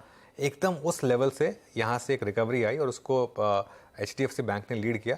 इसके लिए मैंने सोचा कि इसको जरा पॉइंट आउट कर दूं, और अब ग्रीन भी आ सकता है शायद बैंक निफ्टी जिस तरीके से चल रहा है। और अनुज, मुझे याद है पिछले 2-3 ट्रेडिंग सेशन हम चर्चा कर ही रहे हैं कि HDFC बैंक कभी भी परफॉर्म कर सकता है। उसी का इंतजार था जिसने थोड़ा सा विराम लिया था, और वो स्पाइक आता हुआ लगभग 1% ऊपर। तो 1696 पर दे रहा है दस्तक। ये रुचित, आप तेजी कर रहे हैं इसमें? ओवरऑल बैंकिंग स्पेस में देखें तो HDFC बैंक और ICICI बैंक दोनों ही स्टॉक्स में डाउनसाइड काफी लिमिटेड रह रही है। HDFC बैंक इसके लिए क्योंकि ये स्टॉक ये मर्जर के पहले ऑलरेडी प्राइस वाइज करेक्शन हो चुका था, और उसके बाद फिर से स्टॉक में हाई टॉप हाई बॉटम का स्ट्रक्चर का resumption lower time frame chart पे दिया है। कल का लो भी देखें तो जो करेक्शन आया था उसमें 20 DMA स्टॉक को एक अच्छा सपोर्ट बना। तो 1670 काफी इंपॉर्टेंट सपोर्ट है। जब तक ये इंटैक्ट है तब तक स्टॉक नेगेटिव नहीं लग रहा है। तो 1670 के स्टॉप लॉस से स्टॉक में खरीदारी की जा सकती है 1730 से 1740 के रेंज के लिए। जो प्रीवियस हाई था 1720, उसके ऊपर 1730-40 तक के लेवल्स देखने को मिलेंगे। मोमेंटम स्टॉक में अच्छा खासा आया है। इनफैक्ट बाकी निजी बैंकों को भी आप देखें तो डे लो से कोटक महिंद्रा बैंक में भी रिकवरी आती हुई ये 1880 पर आ चुका है। तो लगभग 1% का मूव देखने को मिला है, जो डिप हमने देखा था कार्यक्रम की शुरुआत में। एक्सिस बैंक कल नंबर से पहले दबाव में है स्टॉक, लेकिन यहां पर भी आधे % का थोड़ा बहुत मूव। SBI में भी थोड़ी सी निबलिंग हुई है। तो ये 3-4 दिग्गज बैंक है। एक बार कंट्रीब्यूटर्स अगर आप निफ्टी बैंक के देखेंगे तब आपको समझ में आएगा कि किस तरह का प्राइस एक्शन इन स्टॉक्स में हुआ है। वो चार्ट पर क्लियरली हल्का हल्का मूव देखने को मिल रहा है, लेकिन HDFC बैंक को तेजी में आता हुआ और उसकी तरफ से बड़ा मूव देखने को मिल रहा है उसकी वजह से निफ्टी बैंक में। चलिए अब बात करते हैं एमएससीआई की, और एमएससीआई का जो क्वार्टरली रिव्यू होता है ये 10 अगस्त को होने के आसार बनते दिखाई दे रहे हैं, which is nearly around the corner. अब इंडिया इंडेक्स में शामिल होने के लिए कुछ खास स्टॉक्स हैं जो दावेदार साबित हो सकते हैं। यतन हमारे साथ है, इनफैक्ट इन्होंने कुछ लोगों से बात की, कुछ ब्रोकरेज रिपोर्ट्स पढ़ी है। यतन बताइए क्या बदलाव होगा, कौन से स्टॉक्स हिस्सा बन सकते हैं अब इन एमएससीआई इंडिया के? बिल्कुल, और देखिए ये हम लोग क्यों डिस्कस कर रहे हैं, क्योंकि आज 25 जुलाई को एमएससीआई की कट ऑफ डेट है, तो मार्केट कैपिटलाइजेशन के बेसिस पे स्टॉक सिलेक्शन होता है ग्लोबल स्टैंडर्ड इंडिसेस में। और जहां तक कि अगस्त रिव्यू का सवाल है, यानी अगले 2 हफ्तों के बाद ये जो अनाउंसमेंट आने वाला है एमएससीआई में, इसमें ये देखना है हमको कि कौन से स्टॉक्स मोस्ट प्रोबेबल है इंक्लूजन के लिए। तो अगर आप टॉप कंटेंडर्स इस टाइम देखें जो इंक्लूड हो सकते हैं इंडेक्स में, सबसे पहले है क्यूमिंस इंडिया, जहां आप लगभग 800-850 करोड़ की बाइंग देख सकते हैं अगर ये शामिल हुआ इंडेक्स में। तो इसके अलावा सिमिलर बायफ्लोज आपको Ashok Leyland, IDFC first bank और पावर फाइनेंस कॉर्पोरेशन, इन 3 स्टॉक्स में दे सकते हैं। तो जो मोस्ट लाइकली कैंडिडेट्स हैं वो ये 4 है जो आपके स्क्रीन के ऊपर दिख रहे हैं, और शायद इसीलिए अशोक लेलैंड हो, पीएफसी हो, काफ़ी दिनों से स्टॉक ये बज़ कर रहे हैं। ऑब्वियसली क्यूमिंस इंडिया और आईडीएफसी फर्स्ट भी ये स्टॉक रिलेटिवली बेटर कर रहे हैं, लेकिन अशोक लेलैंड और पीएफसी ये एंटिसिपेशन है कि इनकी जो एंट्री है एमएससीआई के इंडेक्स में ये लगभग तय हो चुकी है। हालांकि 2 दूसरे कैंडिडेट्स हैं जिनकी प्रोबेबिलिटी बनी हुई है, लेकिन लो प्रोबेबिलिटी, एकदम बॉर्डरलाइन कैंडिडेट्स हैं। उनमें सबसे पहले है एपीएल अपोलो ट्यूब्स और सुप्रीम इंडस्ट्रीज, और दोनों में ही क्योंकि ये फ्रेश इंक्लूजन है 800 करोड़ के आसपास की बाइंग यहाँ भी देखने को मिल सकती है, बट ये लीस्ट प्रोबेबल, ये बॉर्डरलाइन वाले कैंडिडेट्स हैं। लेकिन क्लियरली अगर आप मुझे पूछें ये एमएससीआई के जो चांसेस है किसके ज़्यादा है, तो शायद ये ब्रोकरेजेस लगभग कंसेंसस बना चुके हैं कि अशोक लेलैंड और पावर फाइनेंस कॉर्पोरेशन, ये दोनों स्टॉक्स इंक्लूजन के कैंडिडेट्स, क्योंकि आज के कट ऑफ डेट पे ये मार्केट कैपिटलाइजेशन पे ये 2 मोस्ट लाइकली कैंडिडेट्स बनते हैं। बिल्कुल, और शायद उसी दिन दोनों में टॉप भी बन जाए जो नॉर्मली होता रहा है। काफ़ी बड़ी रैली रही है पीएफसी में और अशोक लेलैंड में भी। अच्छा, एचडीएफसी बैंक का मामला नहीं है इसमें अभी? नहीं, ये एमएससीआई है, एफटीएससी में जरूर होगा। हाँ। ये भी सितंबर रिव्यू का पार्ट है एचडीएफसी बैंक, क्योंकि एफटीएससी का हिस्सा नहीं है एचडीएफसी बैंक। ओके, तो वहां $1.3 बिलियन का नोवामा का एस्टिमेट था कि वो होगा, और $1.3 बिलियन के इनको आएंगे। अगस्त में आएगा उसका, वो अगस्त में आएगा सितंबर इम्प्लीमेंटेशन के लिए। सितंबर इम्प्लीमेंटेशन, ठीक तो है। ये जो भी चेंजेस होने हैं अनुज, ये एमएससीआई के या एफटीएससी के ये सितंबर फर्स्ट वीक में हो जाएंगे। ओके, बिल्कुल। पीएफसी, यहाँ पर क्या व्यू रखा जाए मयूरेश? बड़ी रैली हो चुकी है पीएफसी में, लेकिन फंडामेंटल ट्रिगर्स भी रहे हैं कंपनी के लिए, क्या व्यू होगा यहाँ पर?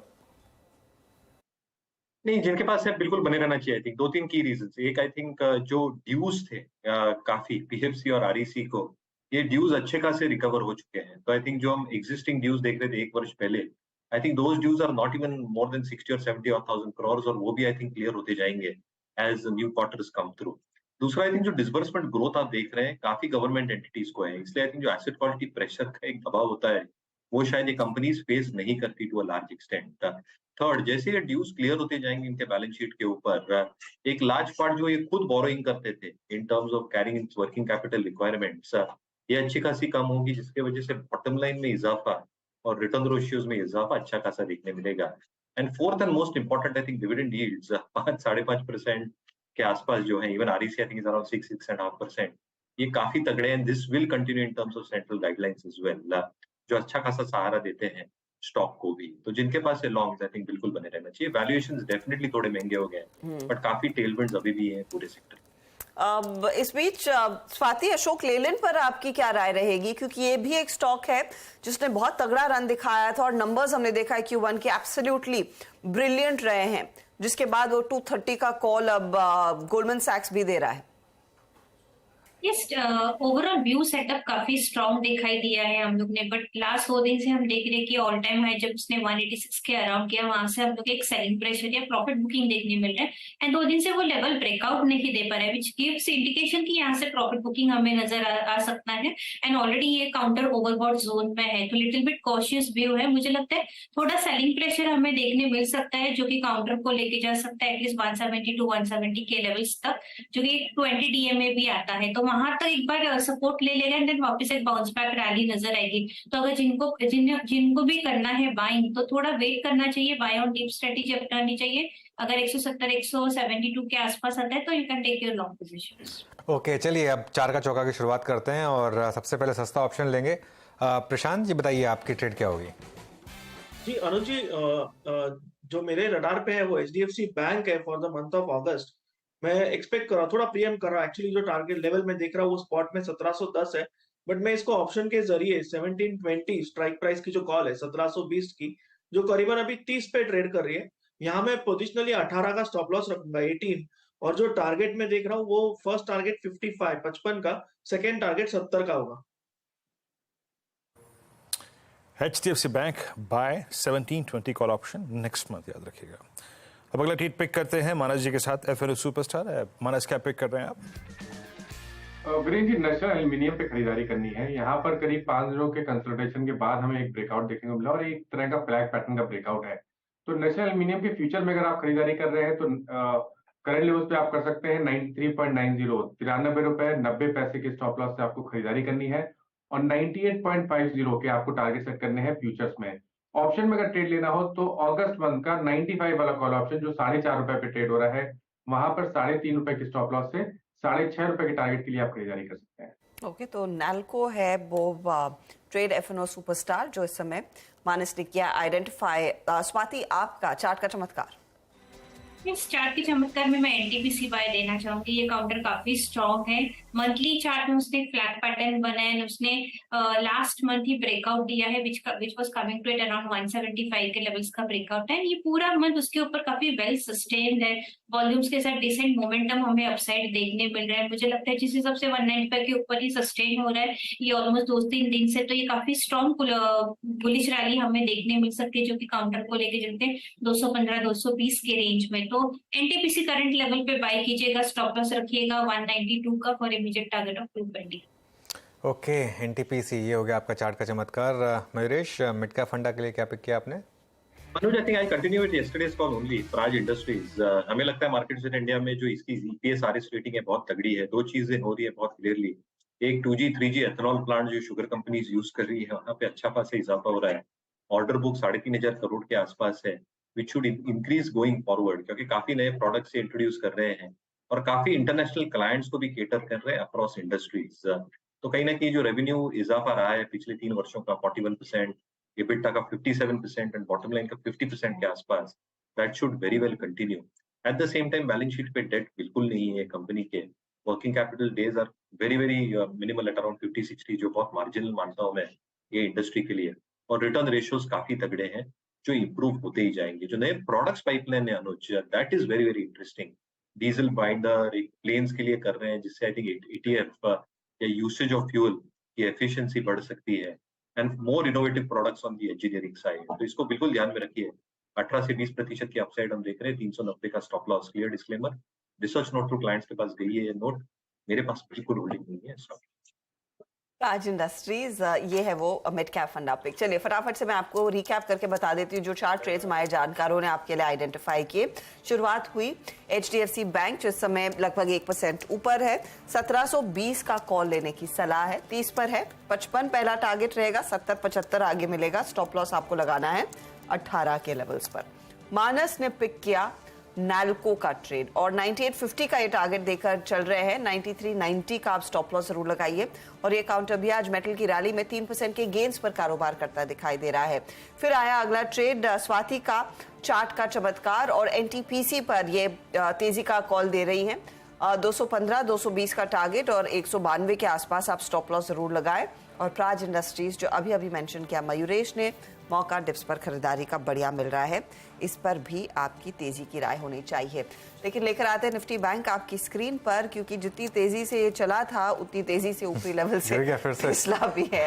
100 पॉइंट नीचे अब आ गया ये, तो यहाँ पर वॉलेटिलिटी देखने को मिलेगी। ठीक है, इनसेंट बैंक इस समय लार्जली ड्रैग कर रहा है, क्योंकि HDFC, कोटक जिनमें रिकवरी थी वो तो जहां थे वो वहीं है। नहीं हर्षदा, ये पता क्या है, ये मार्केट बहुत एनर्जी सैपिंग मार्केट है। इंट्राडे ट्रेडर्स के लिए। अगर आप रेंज को स्मार्टली प्ले कर सकते हैं तो आप उसको करिए, वरना फिर ये मार्केट आपका जैसे कहते हैं ना एकदम तेल निकाल देगा। आप बैंक निफ्टी का एक रेंज देखिए, आप बैंक निफ्टी का आज बैंक निफ्टी का हाई और लो करीब करीब 0.7% ऑफ हाई है और 0.4% ऑफ लो है। आज का हाई है 46,156 और आज का लो है 45,622। आज सुबह जो हमने कमेंट्री दी थी वो ये बोला था कि आपको स्मार्टली इस रेंज को प्ले करना है, 45,650 से लेकर 46,250 तक की रेंज, बेसिकली इस रेंज को ही प्ले करना है। लेकिन मतलब कहना आसान है, ऑब्वियसली करना मुश्किल है। जो ट्रेडर्स हैं वो समझते हैं इस चीज़ को, लेकिन ये बहुत जैसे मैं कह रहा हूँ एनर्जी सैपिंग मार्केट है। लेकिन क्योंकि सॉरी वीरू कुछ जोड़ना चाह रहे थे शायद। एक्चुअली वीरू आपके पास आते हैं, 1 मिनट। नहीं, मैं आ रहा हूँ वीरू के पास, लेकिन पहले काम करते हैं कुछ नंबर्स के प्रीव्यू। अच्छा, उसी के लिए शायद वीरू दीपाली के पास जाना चाह रहे थे। वीरू चलिए फिर, आई थिंक दीपाली है आपके साथ स्टूडियो में। यस एग्जैक्टली अनुज, आइए 2 नंबर से फोकस करते हैं दीपाली के साथ, बजाज फाइनेंस और एक्सिस बैंक।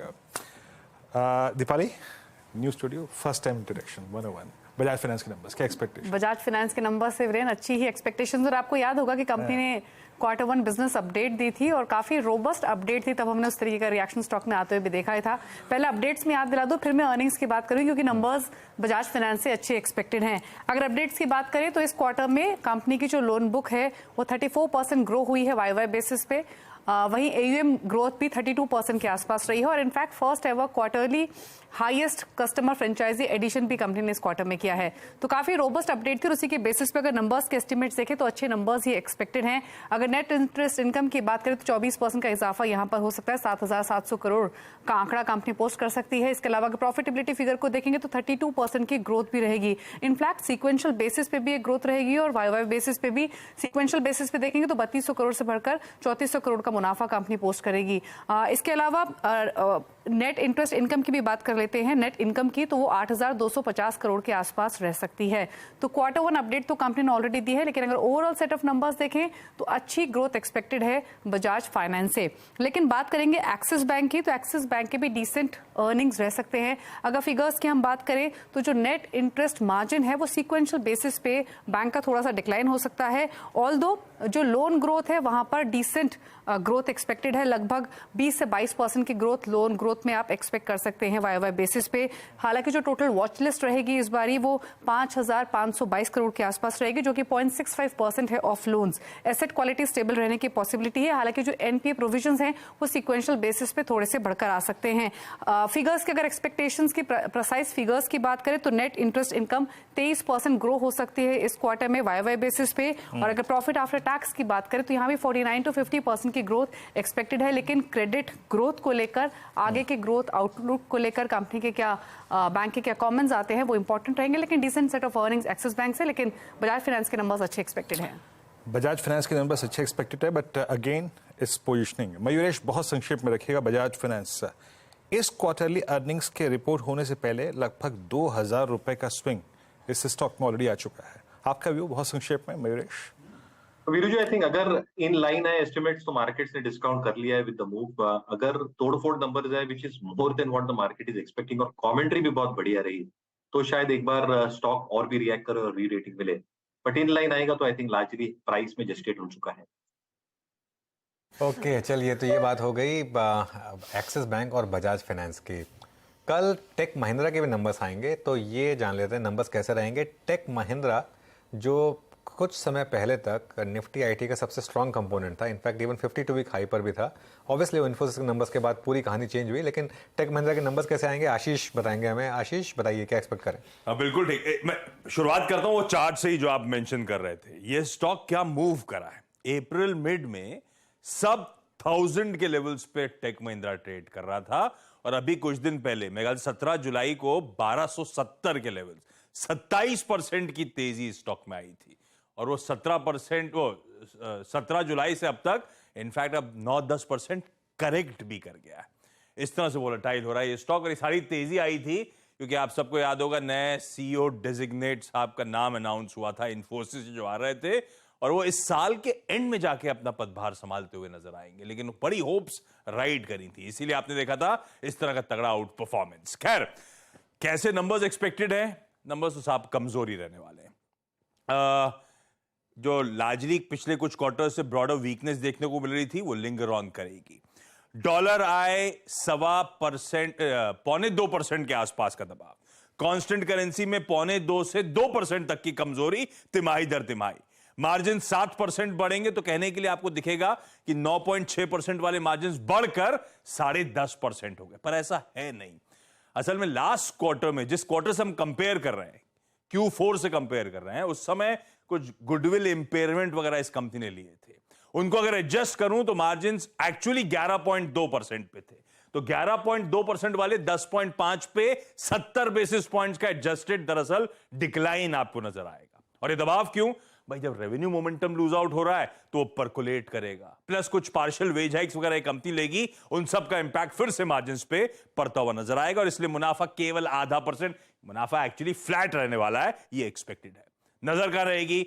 वो जो कॉम्बीवा जिसको एक्वायर कर रहा था, वहीं से सारा पेन इस समय था। वो टेलीकॉम फोकस जो है एंटिटी है इनकी, उसको लेकर के हाल है। और जब महिंद्रा एंड महिंद्रा का टॉप मैनेजमेंट बदला था तो बड़े एग्रेसिव गाइडेंस आई थी। टेक महिंद्रा के साथ दिक्कत है, 9-10% के मार्जिन, इसके पीयर जो हैं 15, 16, 17% मार्जिन पे सारे खड़े हुए हैं। तो ये चाहते हैं पीयर लेवल तक मार्जिन इसके ले जाना, तो उसको लेकर फिर कमेंट्री और क्या कोशिश करेंगे, क्या लीवर्स हैं, इन सब पे मेरे ख्याल से खास बातचीत होगी। ओके, तो ये टेक महिंद्रा पर आशीष ने आपको एनालिसिस पेश की कि क्या एक्सपेक्ट कर रहा है मार्केट, लेकिन जो पोजीशनिंग की बात हो रही थी उस पर्सपेक्टिव से रुचित, अगर एक ट्रेड लेना है, किन लेवल्स के ऊपर आप ज्यादा कॉन्फिडेंट होंगे ट्रेड के लिए? तो अगर टेक महिंद्रा में लास्ट 4-5 ट्रेडिंग सेशन से देखे तो कंसोलिडेशन में 4-5 दिन से जो कंसोलिडेशन के स्टॉक में आया है, इसमें 1200 का लेवल एक हार्डल बन गया, और इवन कॉल ऑप्शंस की पोजीशन देखे तो 1200 की ऑप्शन में अच्छी खासी राइटिंग स्टॉक में हुई। और मेजर सपोर्ट जो स्टॉक में है वो पिछले लोज जो थे वो 1120, 1130 की रेंज में। सो आई थिंक अगर कोई डिप मिलता है वो 1120 के आसपास, तो आइडियली आपको रिस्क रिवॉर्ड रेशियो फेवरेबल बनेंगे, जहाँ पे स्टॉप लॉसेस थोड़ा छोटे रहेंगे, या तो फिर ये 1200 के हाई के पार निकले, अगर वो रेंज में नहीं मिलता 1200 के पार निकले तो ही फिर एक अच्छी मूव एक्सपेक्टेड रहेगी। सो आई थिंक वेट करना चाहिए डिप के लिए। 1120 के आसपास अगर मिलता है तो वहां पे स्टॉक में एक कॉन्ट्रा कॉल लेना है तो वहां पे ले सकता हूँ। तो ये 1120 के आसपास ज्यादा बेहतर ट्रेड बनता हुआ दिखाई देगा, और ऑफ कोर्स नंबर्स के बाद वो रिएक्शन तो देखते ही हैं कैसे आएगा। आशीष, साथ ही फार्मा कंपनियों के लिए डॉक्टर रेड्डी, सिप्ला के नंबर्स दोनों कल आने, और सिप्ला से शुरू कर देता हूं। सिप्ला का भी साल भर का चार्ट, पहले एक समय नवंबर तक के रन में अपने सेक्टर का क्या गजब आउट परफॉर्मर बना था ये स्टॉक, उसके बाद करेक्ट हुआ 850 तक के जोन्स तक। डॉक्टर साहब चार्ट से शुरू कर दीजिए यार, 850 तक गिरा था, और अब पिछले 2-3 महीने में वापस 24% के आसपास का उछाल। तो सिप्ला की कहानी, पिछले कुछ दिनों में अच्छा एक्यूमुलेशन स्टॉक में। नंबर्स एक्सपेक्टेड है Q1 में आए 14% साल दर साल बढ़ेगी, इबीटा उसके सामने 21% बढ़ेगा, मार्जिन 120 बेसिस पॉइंट्स का सुधार। कई बार फार्मा को हम लोग Q-on-Q भी मार्जिन ट्रेजेक्टरी एनालाइज करने की कोशिश करते हैं, तो 120 बेसिस पॉइंट साल दर साल था, in fact even Q-on-Q 200 basis points का इंप्रूवमेंट होगा, और मुनाफा इसीलिए 22% बढ़ेगा जब आय 14% बढ़ रही है, क्योंकि मार्जिन ऑपरेशनली स्ट्रांग होगा। एक्सपेक्टेड ये है, इससे पहले बैक टू बैक 12 लगातार तिमाहियों में यूएस कारोबार साल दर साल ग्रोथ दिखा रहा है। एक्सपेक्टेड है कि इसमें एक और क्वार्टर जोड़ लीजिएगा, इस बार भी 14 से 15% के आसपास यूएस का बिजनेस ग्रोथ करेगा, और वहीं से लार्जली डिमांड ये रेवेन्यूज लीड होंगे। इंडिया का कारोबार 8 से 10% इंप्रूवमेंट दिखाएगा। नजर रहेगी इनके जो इनहेलर है उसका जेनरिक का लॉन्च, और जो प्लांट्स दिक्कतों पे आ रहे हैं, कौन से? इंदौर की फैसिलिटी में जो ऑब्जर्वेशंस आपत्तियां यूएसएफडीए की आई थी, या गोवा की जो वार्निंग लेटर आया था, क्या कर रही है, कैसे इन प्रॉब्लम्स को एड्रेस करेगी सिप्ला, से उस पर कमेंट्री इंपॉर्टेंट। जहां तक डॉक्टर रेड्डीज लेबोरेटरीज की बात है, अच्छे मूव्स, इस सारे मार्केट ऐसा चल रहा है, 4400 वाला 5400 5500 पे आके खड़ा हो गया है। मई से लेकर अब तक 2 महीने की चाल है ये। आय में 24% का उछाल, तो मतलब 20% प्लस की जो रेवेन्यू मोमेंटम आ रहा है, कहां से आ रहा है? इनकी कैंसर ड्रग रेवलिमिड की जेनरिक की जो सेल्स है वो यूएस में स्ट्रांग होंगी। इनके मेन फार्मा का जो अधिग्रहण हुआ था उसका इंटीग्रेशन होता हुआ नजर आ रहा होगा। यूएस के सेल्स एस्टिमेट बड़ा डिवाइडेड है स्ट्रीट। पिछले क्वार्टर में $310 मिलियन का यूएस का सेल्स था, हालांकि एस्टिमेट से गिरा हुआ सेल्स था। 340 उम्मीद थी, 310 आया था। इस बार कहा जा रहा है इंप्रूवमेंट आएगा। 330 से लेकर $370 मिलियन के बीच में ब्रोकरेजेस अपने एस्टिमेट पैक कर रही हैं। तो ऐसे में डॉक्टर रेड्डीज को लेकर कंफ्यूजन ज्यादा है शायद स्ट्रीट में। EBITDA 6% गिरेगा, मार्जिन 830 बेसिस पॉइंट्स करेक्ट होंगे साल दर साल। क्यू ऑन क्यू दरअसल मार्जिन फ्लैट होंगे और मार्जिन को एड करेगा इनका यूएस का कारोबार, और जनरली रॉ मटेरियल क्राइसिस जो रिड्यूस हो रही है वो मदद करती हुई नजर आएंगे और मुनाफा करीब 12% गिरेगा। डॉक्टर रेड्डी थोड़ा सा डिवाइडेड है स्ट्रीट इनके एटलीस्ट यूएस कारोबार के एस्टिमेट्स को लेकर। ओके, तो ये इनफैक्ट डॉक्टर रेड्डीज और सिप्ला की बात हुई, लेकिन टाटा कंज्यूमर भी अपने नंबर्स पोस्ट करेगा, उस पर भी बातचीत करेंगे, लेकिन फिलहाल एक छोटा ब्रेक।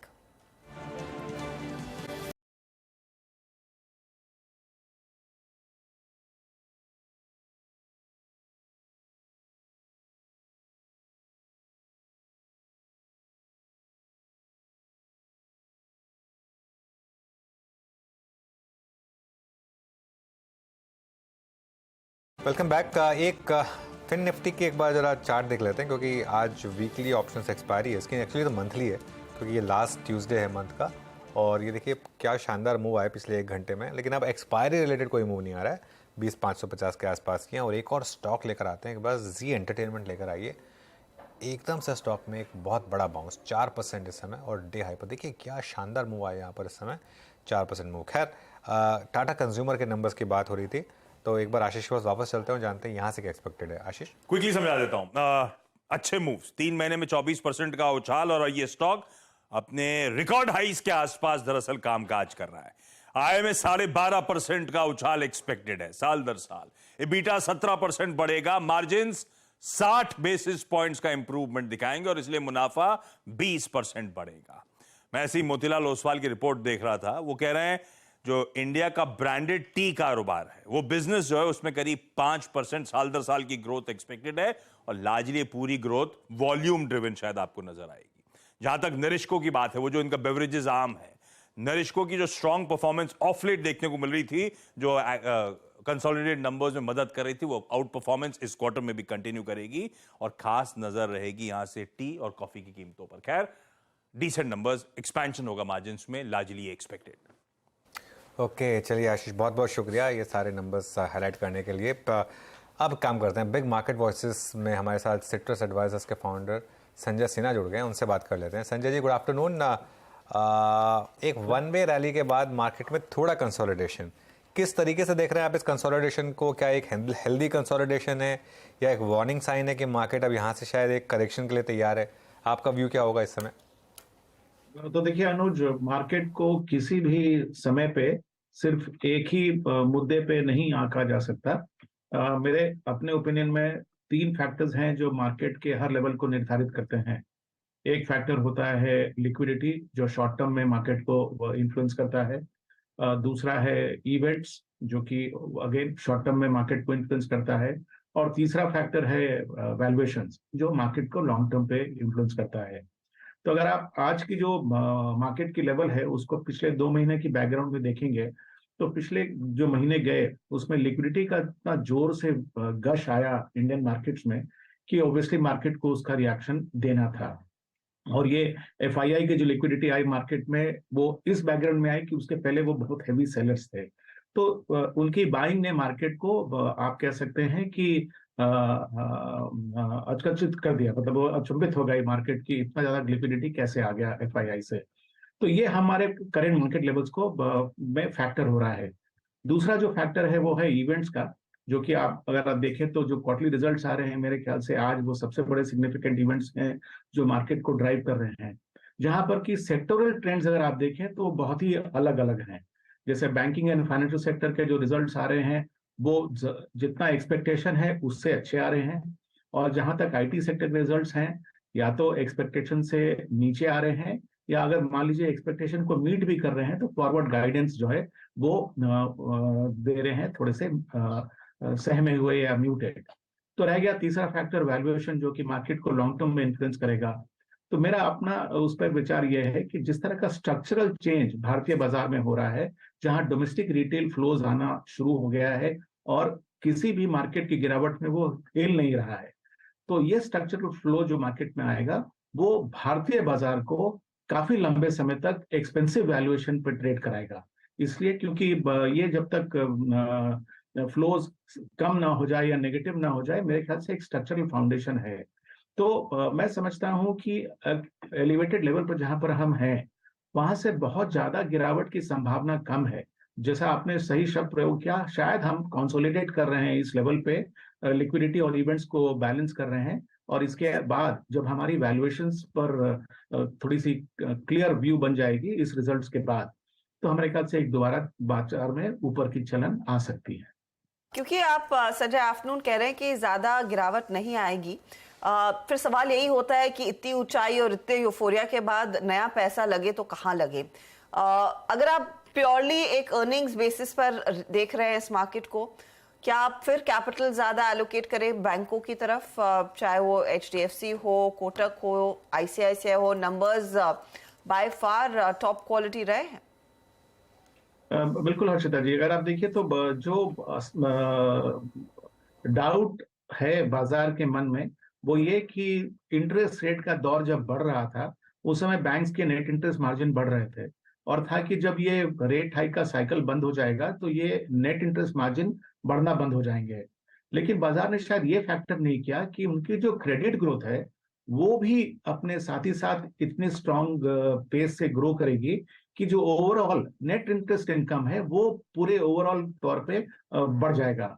तो अगर आप देखें तो क्वार्टर ऑन क्वार्टर भले ही नेट इंटरेस्ट मार्जिन में बहुत ज्यादा ग्रोथ ना हुआ हो, लेकिन नेट इंटरेस्ट इनकम में काफी ग्रोथ दिखता है, thanks to the fact that बड़े बड़े बैंक्स भी डबल डिजिट क्रेडिट ग्रोथ दिखा रहे हैं इस क्वार्टर में। तो मेरे ख्याल से इतने लंबे समय के लो क्रेडिट ग्रोथ के बाद जो ये अच्छा फेज शुरू हो गया है क्रेडिट ग्रोथ का, तो ये बैंक्स की अर्निंग्स को और उनके वैल्यूएशंस को काफी समय तक सस्टेन करेगी। इसी के लिए नया पैसा अगर आप उसमें लगाना चाहें तो कम से कम उसमें आप ये समझ सकते हैं कि downside to a large extent limited रहेगा, अपसाइड की संभावना ज्यादा है। इसके साथ ही साथ मैं ये भी कह दूं कि अगर बैंक्स भी अगर आप देखें तो प्राइवेट सेक्टर बैंक्स और पब्लिक सेक्टर बैंक्स के वैल्यूएशन में बहुत ज्यादा डिफरेंस है। आज भी बड़ी जो 3-4 बैंक्स है उसमें सबसे बड़ी बैंक को छोड़ दे तो मोस्ट ऑफ दी अदर जो पब्लिक सेक्टर बैंक्स हैं वो बुक वैल्यू से नीचे ट्रेड कर रही हैं। हिस्ट्री में अगर आप देखें तो पब्लिक सेक्टर बैंक्स की रैली 1.5 गुना बुक वैल्यू पर जाकर थोड़ा बहुत क्लाइमेक्स करना शुरू करती है, तो हम तो उस लेवल से भी दूर हैं। तो जिस तरह के PSU बैंक से रिजल्ट आ रहे हैं वो भी हमारे ख्याल से लोगों का ध्यान PSU बैंक से तरफ भी आकर्षित कर सकते हैं। ओके संजय सर, अभी एक स्पेस जिसको बाजार हायर लेवल्स पे एंटरटेन कर रहा है, मैं इस बार की अर्निंग्स उठा के देखूं, रियल स्टेट DLF के नंबर्स आपने देखे, ओबरा रियल्टी ने आज अपने करियर का ऑल टाइम हाई छुआ, ये हो गया। HFCs में आपने कैंपिन होम्स के नंबर देखे। इन कंपनियों ने, मैं अगर रियल स्टेट कंपनियों की बात करूं, अपने पिछले एक दशक में अपने ऑलमोस्ट जो डेट थे, इनके आउटस्टैंडिंग वाले डेट थे ह्यूज हुआ करते थे, काफ़ी कम कर लिए, इंटरेस्ट बैलेंस इनके आज के काफ़ी कम है। आप ये HFCs में और रियल स्टेट कंपनीज में, रियल स्टेट एंसिलरीज में क्या चीज़ करना चाहेंगे? बेटर कन्विक्शन क्या है आपका इस वक्त इन तीनों स्पेस में से? तो देखिए तीनों का अपना अपना स्थान है। ऑब्वियसली अगर आप पूरे रियल एस्टेट के का एक्सपोजर लेना चाहते हैं तो no doubt housing finance companies will be the best option उस प्ले को पाने के लिए। खास करके इस बात से वीरेंद्र जी की ये जो पिछले महीनों में जो इंटरेस्ट रेट्स बढ़े और हमारी EMI की जो अमाउंट है वो ऊपर चली गई, लेकिन उसके बावजूद अगर आप देखें तो होम लोन में बहुत ज्यादा कमी नहीं आई, इनफैक्ट कमी आई ही नहीं। तो अगर राइजिंग इंटरेस्ट रेट के दौरान में अगर हाउसिंग फाइनेंस कंपनीज ने अपने क्रेडिट डिसबर्सल में ग्रोथ देखा है, तो जब आज नहीं तो कल इन्फ्लेशन के प्लेटो होने के बाद इंटरेस्ट रेट्स नीचे आएंगे तो ये तो ग्रोथ और ज्यादा बढ़ सकती है। तो ऑब्वियसली हाउसिंग फाइनेंस कंपनीज जो हैं वो इसके लिए बेस्ट एक्सपोजर रहेंगे। उसके बाद जो रेरा के आने के बाद इस सेक्टर के ऑर्गेनाइज हो जाने के कारण और जिस तरह से कंज्यूमर का शिफ्ट हो रहा है, पहला अपना घर लेने के लिए और अपने घर में बड़ा घर लेने के लिए, उसने बहुत रियल एस्टेट कंपनीज को रेलेवेंट बना दिया है। तो ऑब्वियसली वो हैं। भी रेलेवेंट है। और इनके साथ जो जुड़े हुए एंसिलरी कंपनीज हैं, जैसे कि जो आप घर इंप्रूवमेंट के लिए यूज करते हैं, वो वुड पैनल हो, टाइल्स हो, प्लम्बिंग हो, सैनिटेशन के सामान हो, तो ये तो राइजिंग एस्पिरेशन लेवल का रिफ्लेक्शन है कि अब हम अपने घर को पहले से ज्यादा सुधरा और सजाना चाहते हैं। तो तीनों के तीनों रेलेवेंट हैं। हाँ, और ये डिपेंड करता है कि आप किस सेगमेंट को किस वैल्यू पे प्ले करना चाहते हैं और नियर टर्म आपको किस में दिखता है कि ज्यादा अपॉर्चुनिटी है। संजय जी, अभी हम टेक महिंद्रा की बात कर रहे थे। लार्ज कैप आईटी पर अब आपका क्या व्यू होगा, स्पेशली इन्फोसिस की उस बड़े शॉकर के बाद? तो अनुज, उसमें देखिए दो तरह के तथ्य सामने आ रहे हैं। एक तरफ तो वो लोग अपनी फ्यूचर गाइडेंस को रिड्यूस कर रहे हैं और साथ ही साथ बड़े बड़े डील विंस को अनाउंस भी कर रहे हैं। तो मेरे ख्याल से ये सेक्टर जो है, जहां तक इसकी पीई डी रेटिंग होनी थी वो काफी हद तक हो गई। अर्निंग्स में डिक्लाइन होगा कि नहीं वो समय ही बताएगा। मेरे ख्याल से अगर अर्निंग्स में डिक्लाइन नहीं होता है, और जैसा कि आज के जो बड़े बड़े कंपनीज जो हैं आईटी सेक्टर के, उन्होंने जिस तरह का गाइडेंस दिया है, अगर मैं आपको देखूं तो हिस्ट्री में भी और पहले भी जब भी उन्होंने अपने गाइडेंस को नीचे किया है, वो उस गाइडेंस को आउट परफॉर्म किए हैं। तो मेरे ख्याल से कंपनीज ने इन्वेस्टर्स को प्रिपेयर कर दिया है दैट आप तैयार हो जाइए कि आगे की जो जर्नी है वो उबड़ खाबड़ रास्ते की है। तो हम मेंटली प्रिपेयर्ड हैं और इसलिए जब अच्छे रिजल्ट्स आएंगे तो दोबारा इन कंपनीज में आपको इंटरेस्ट आना शुरू हो जाएगा। तो ये एक पीरियड है जहां पर कि लोगों इन्वेस्टर्स का पैसा साफ दिख रहा है कि वो आईटी से निकल के किसी और सेक्टर में जा रहा है, लेकिन साथ ही साथ इस सेक्टर को आप राइट ऑफ नहीं कर सकते और आप इसको अपने पोर्टफोलियो से बिल्कुल जीरो भी नहीं कर सकते। ये रेलेवेंट रहेगा आपके सेक्टर, आपके पोर्टफोलियो में। जब हम रियल एस्टेट डिस्कस कर रहे थे, आपने रियल्टी एंसिलरी प्लेस की बात की, लेकिन यहाँ पर वो कमोडिटी प्ले भी आता है, चाहे वो मेटल्स का हो या फिर सीमेंट का हो। इन दोनों सेक्टर्स पर आप कितनी तेजी की पोजीशनिंग रखना चाहेंगे संजय जी? स्पेशली जो मेटल्स में चाइना वाला फैक्टर है, उसको कितना तवज्जो देना चाहिए? तो हर्षिता जी, इसमें अगर आप देखें तो ये तो दोनों सब सेक्टर्स हैं। मेटल्स पे, मेटल की प्राइसिंग पर हमारा कोई कंट्रोल नहीं है। ग्लोबल फैक्टर्स उनको इन्फ्लुएंस करते हैं और खास करके चाइना का डिमांड मेटल प्राइसेस को काफी हद तक डिक्टेट कर रहा है। तो हम लोग प्राइस टेकर्स हैं, we are not price makers. तो इस मेरा सुझाव रहेगा कि अगर आप बहुत क्लोजली मेटल को ट्रैक नहीं कर सकते तो इस पर आप थोड़े से सतर्क रहें और इसका एक्सपोजर कम रखें। रही जो दूसरी सब सेक्टर जिसका आपने चर्चा किया, सीमेंट, तो सीमेंट के प्राइसेस जो हैं वो काफी हद तक डोमेस्टिक फैक्टर से इन्फ्लुएंस होते हैं। किस रीजन में कितना प्रोडक्शन कैपेसिटी है, कहाँ पर डिमांड ज्यादा है, कहाँ पे गवर्नमेंट के अवार्ड्स, ऑर्डर्स के ज्यादा अवार्ड्स आ रहे हैं, ये सब मिलजुल कर निर्धारित करते हैं कि सीमेंट का प्राइसिंग कैसा होगा। ऑफ कोर्स साथ ही साथ जो इनकी इनपुट है, खास करके कोक, कोल, एनर्जी, ये भी काफी हद तक इसके प्राइसेस को डिक्टेट करते हैं, क्योंकि वो प्राइसिंग पावर अगर नहीं है तो उनकी मार्जिन पे हिट आता है। लेकिन मेरा अपना व्यू है कि अगर आपको एक्सपोजर लेना ही है तो सीमेंट एक ऐसा सेक्टर होगा जहां पर कि आपके लिए उन फैक्टर्स को ट्रैक करना ज्यादा आसान है, बजाय इसके कि आप मेटल सेक्टर के स्टॉक्स को ट्रैक करें या मेटल के प्राइसेस को ट्रैक करें। ओके, संजय सर, आखिरी प्रश्न पॉसिबली आपसे यहाँ पे।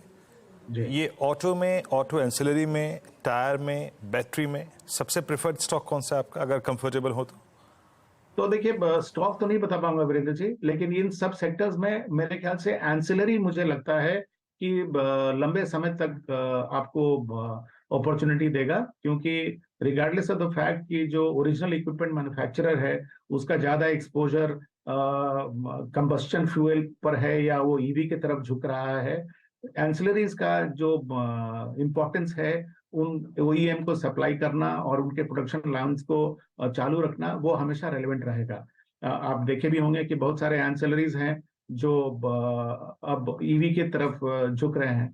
तो मेरे ख्याल से ancillary players will be the best option. Sanjay ji, बहुत बहुत शुक्रिया हमसे बात करने के लिए। चलिए अब एक काम करते हैं, यतन के पास चलते हैं। एक बार यतन के पास जाने से पहले एक बार जरा जी का चार्ट वापस देखते हैं। अब 6% ऊपर जी एंटरटेनमेंट, और कोई जजमेंट वगैरह आने के चांसेस हैं नहीं वैसे यहाँ पर, लेकिन फिर भी स्टॉक 6% ऊपर। अब यतन के पास चलते हैं डीलिंग रूम चेक के लिए। यतन, जी पे कुछ सुना, और उसके अलावा क्या है डीलिंग रूम रेडार पर? तो अभी मेरी CNBC TV18 के रिपोर्टर से बात हो रही थी, वो ये कह रहे थे कि जो लॉयर से जानकारी मिल रही है वो ये मिल रही है कि शायद इस हफ्ते प्रोनाउंसमेंट हो NCLT के ऑर्डर का। एक्चुअली NCLT ने ऑर्डर तो रिजर्व कर दिया है, और टिपिकली 2 से 3 वीक लगते हैं ऑर्डर्स को प्रिंट होके प्रोनाउंस करने में। तो आई थिंक वो 2 वीक का टाइम भी निकल चुका है, अब किसी भी वक्त वो ऑर्डर एक्सपेक्टेड है। लेकिन ये वॉल्यूम का जो बार है वो मुझे सरप्राइज कर रहा है। ऑलमोस्ट 1 करोड़ शेयर का कैश में वॉल्यूम, और उतने उससे 2 गुना 3 गुना वॉल्यूम आपको FNO में देखने को मिल रहा है। तो एक बड़े वॉल्यूम के साथ अनुज जी, ये बहुत ज़बरदस्त मूव आ रहा है। एनीवेज, डीलर्स जो आज 2 स्टॉक्स सुझा रहे हैं अपने क्लाइंट्स को, उनमें सबसे पहले अगर हम बात करें तो गेल की बात करते हैं। यहाँ पोजिशनली डीलर्स को लगता है कि 5 से 7% का मोमेंटम रहना चाहिए। ओवरऑल पेट्रोकेमिकल बिजनेस की बात करें तो गेल को शायद इस टाइम एक टेलविंड मिल सकता है, और पोजिशनली डीलर्स को लगता है कि ये स्टॉक में खरीदारी करनी चाहिए। जुलाई फ्यूचर्स हो या अगस्त फ्यूचर्स हो, दोनों तरफ आपको इस पर्टिकुलर स्टॉक में बाइंग देखने को मिल रही है। और गेल की पर्टिकुलरली बात करें तो काफ़ी एक डिफेंसिव स्टॉक रहा है। PNGRB के काफ़ी इनको फेवरेबल ऑर्डर्स भी मिले हैं, जिससे अर्निंग्स को एक टेलविंड मिल सकता है। दूसरा जो स्टॉक आज डीलर्स के रेडार पे वो भी PSU है, NTPC, और यहाँ ओपन इंटरेस्ट में आपको अच्छा एडिशन देखने को मिल रहा है। काफ़ी सारे FIs भी पावर स्टॉक्स खरीद रहे हैं, जिनमें NTPC सबसे फ्रंट लाइन में है, और डीलिंग रूम्स की माने तो यहाँ से भी 2 से 4% का BTST ट्रेड बन सकता है। तो पावर सेक्टर में NTPC का BTST ट्रेड डीलर्स आज अपने क्लाइंट्स को सुझा रहे हैं। ओके, तो ये फिलहाल वो काउंटर्स जो रेडार पर है, NTPC, जहां पर हमने कुछ ही देर पहले स्वाति की तरफ से भी एक बाय कॉल सुना था चार्ट का चमत्कार में। चलिए, अब हमारे जानकारों के रेडार पर कौन कौन से ट्रेड्स आए हैं STBT या फिर BTST के तौर पर, उसका जायजा ले लेते हैं। और गावा साहब, बताइए आपका ट्रेड क्या रहेगा? मेरा ट्रेड रहेगा मेटल क्षेत्र से, और वो है नेशनल एल्यूमिनियम। ट्रेड कर रहा है 95, लगता है 100 की तरफ जा रहा है, मैटर ऑफ टाइम। स्टॉप होगा 93 बस, नेशनल एल्यूमिनियम के नाल्को पर इस समय गावा सर की बेट। मानस, आप क्या पिक करेंगे? जी लिमिटेड को लेके जाएंगे, क्योंकि यहाँ पर करीब 5 दिनों की कंसोलिडेशन के बाद का ब्रेकआउट है, वॉल्यूम्स बेहतर देखने को मिल रहे हैं। तो डेफिनेटली यहाँ पर एक BTST कॉल लेना चाहिए। 239.90 ये फ्यूचर्स के प्राइस हैं। 229.90 के स्टॉप लॉस से खरीदारी करेंगे, और 260 रुपए के टारगेट सेट करेंगे। ओके, जी एंटरटेनमेंट। रुचित, आपके कैरी करेंगे वेडनेसडे मॉर्निंग के लिए? BTST के लिए भारत इलेक्ट्रॉनिक्स खरीदारी करके जाने की सलाह देगी BEL में। पिछले कुछ दिनों से ऑलरेडी एक कंसोलिडेशन फेज स्टॉक में हुआ है, जो टाइम वाइज करेक्टिव फेज ही लग रहा है, और 20 EMA स्टॉक को एक अच्छा सपोर्ट एक्ट कर रहा है। सो आई थिंक यहाँ पे एक मोमेंटम रिज्यूम बहुत जल्द फिर से हो सकता है। तो रिस्क रिवॉर्ड रेशियो पे फेवरेबल भी है।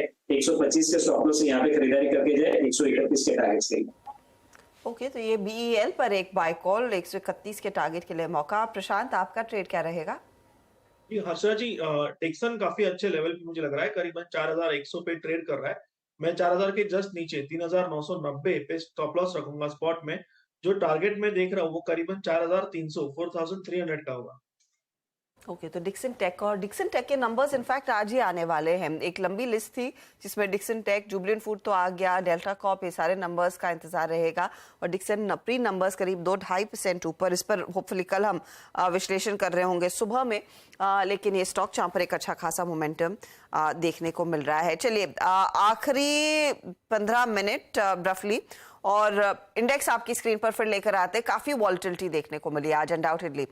एक बड़ा पुल बैक देखने को मिला, लेकिन एक फ्लैटिश क्लोज की तरफ ही इशारा है निफ्टी का 19677 के तरफ। और निफ्टी बैंक पिछले आधे या 45 मिनटों में 3 दफा ये 100 पॉइंट ऊपर 100 पॉइंट नीचे हुआ है। वो फिर निफ्टी की एक्सपायरी की वजह से हुआ है हर्षदा, लेकिन मैं ये कहूँगा कि क्लोजिंग जो है ये अच्छी क्लोज है। मैं इसका रीज़न बताता हूँ आपको कि लगातार 2-3 दिन तक डे लो पर बंद होने के बाद आज हम डे लो पर बंद नहीं हो रहे हैं। और वो एक जो लग रहा था कल जिस पॉइंट पर हमने डे हाई बनाया था, आज उस पॉइंट पर हमने डे लो बनाया, वो था करीब करीब 2 बजे।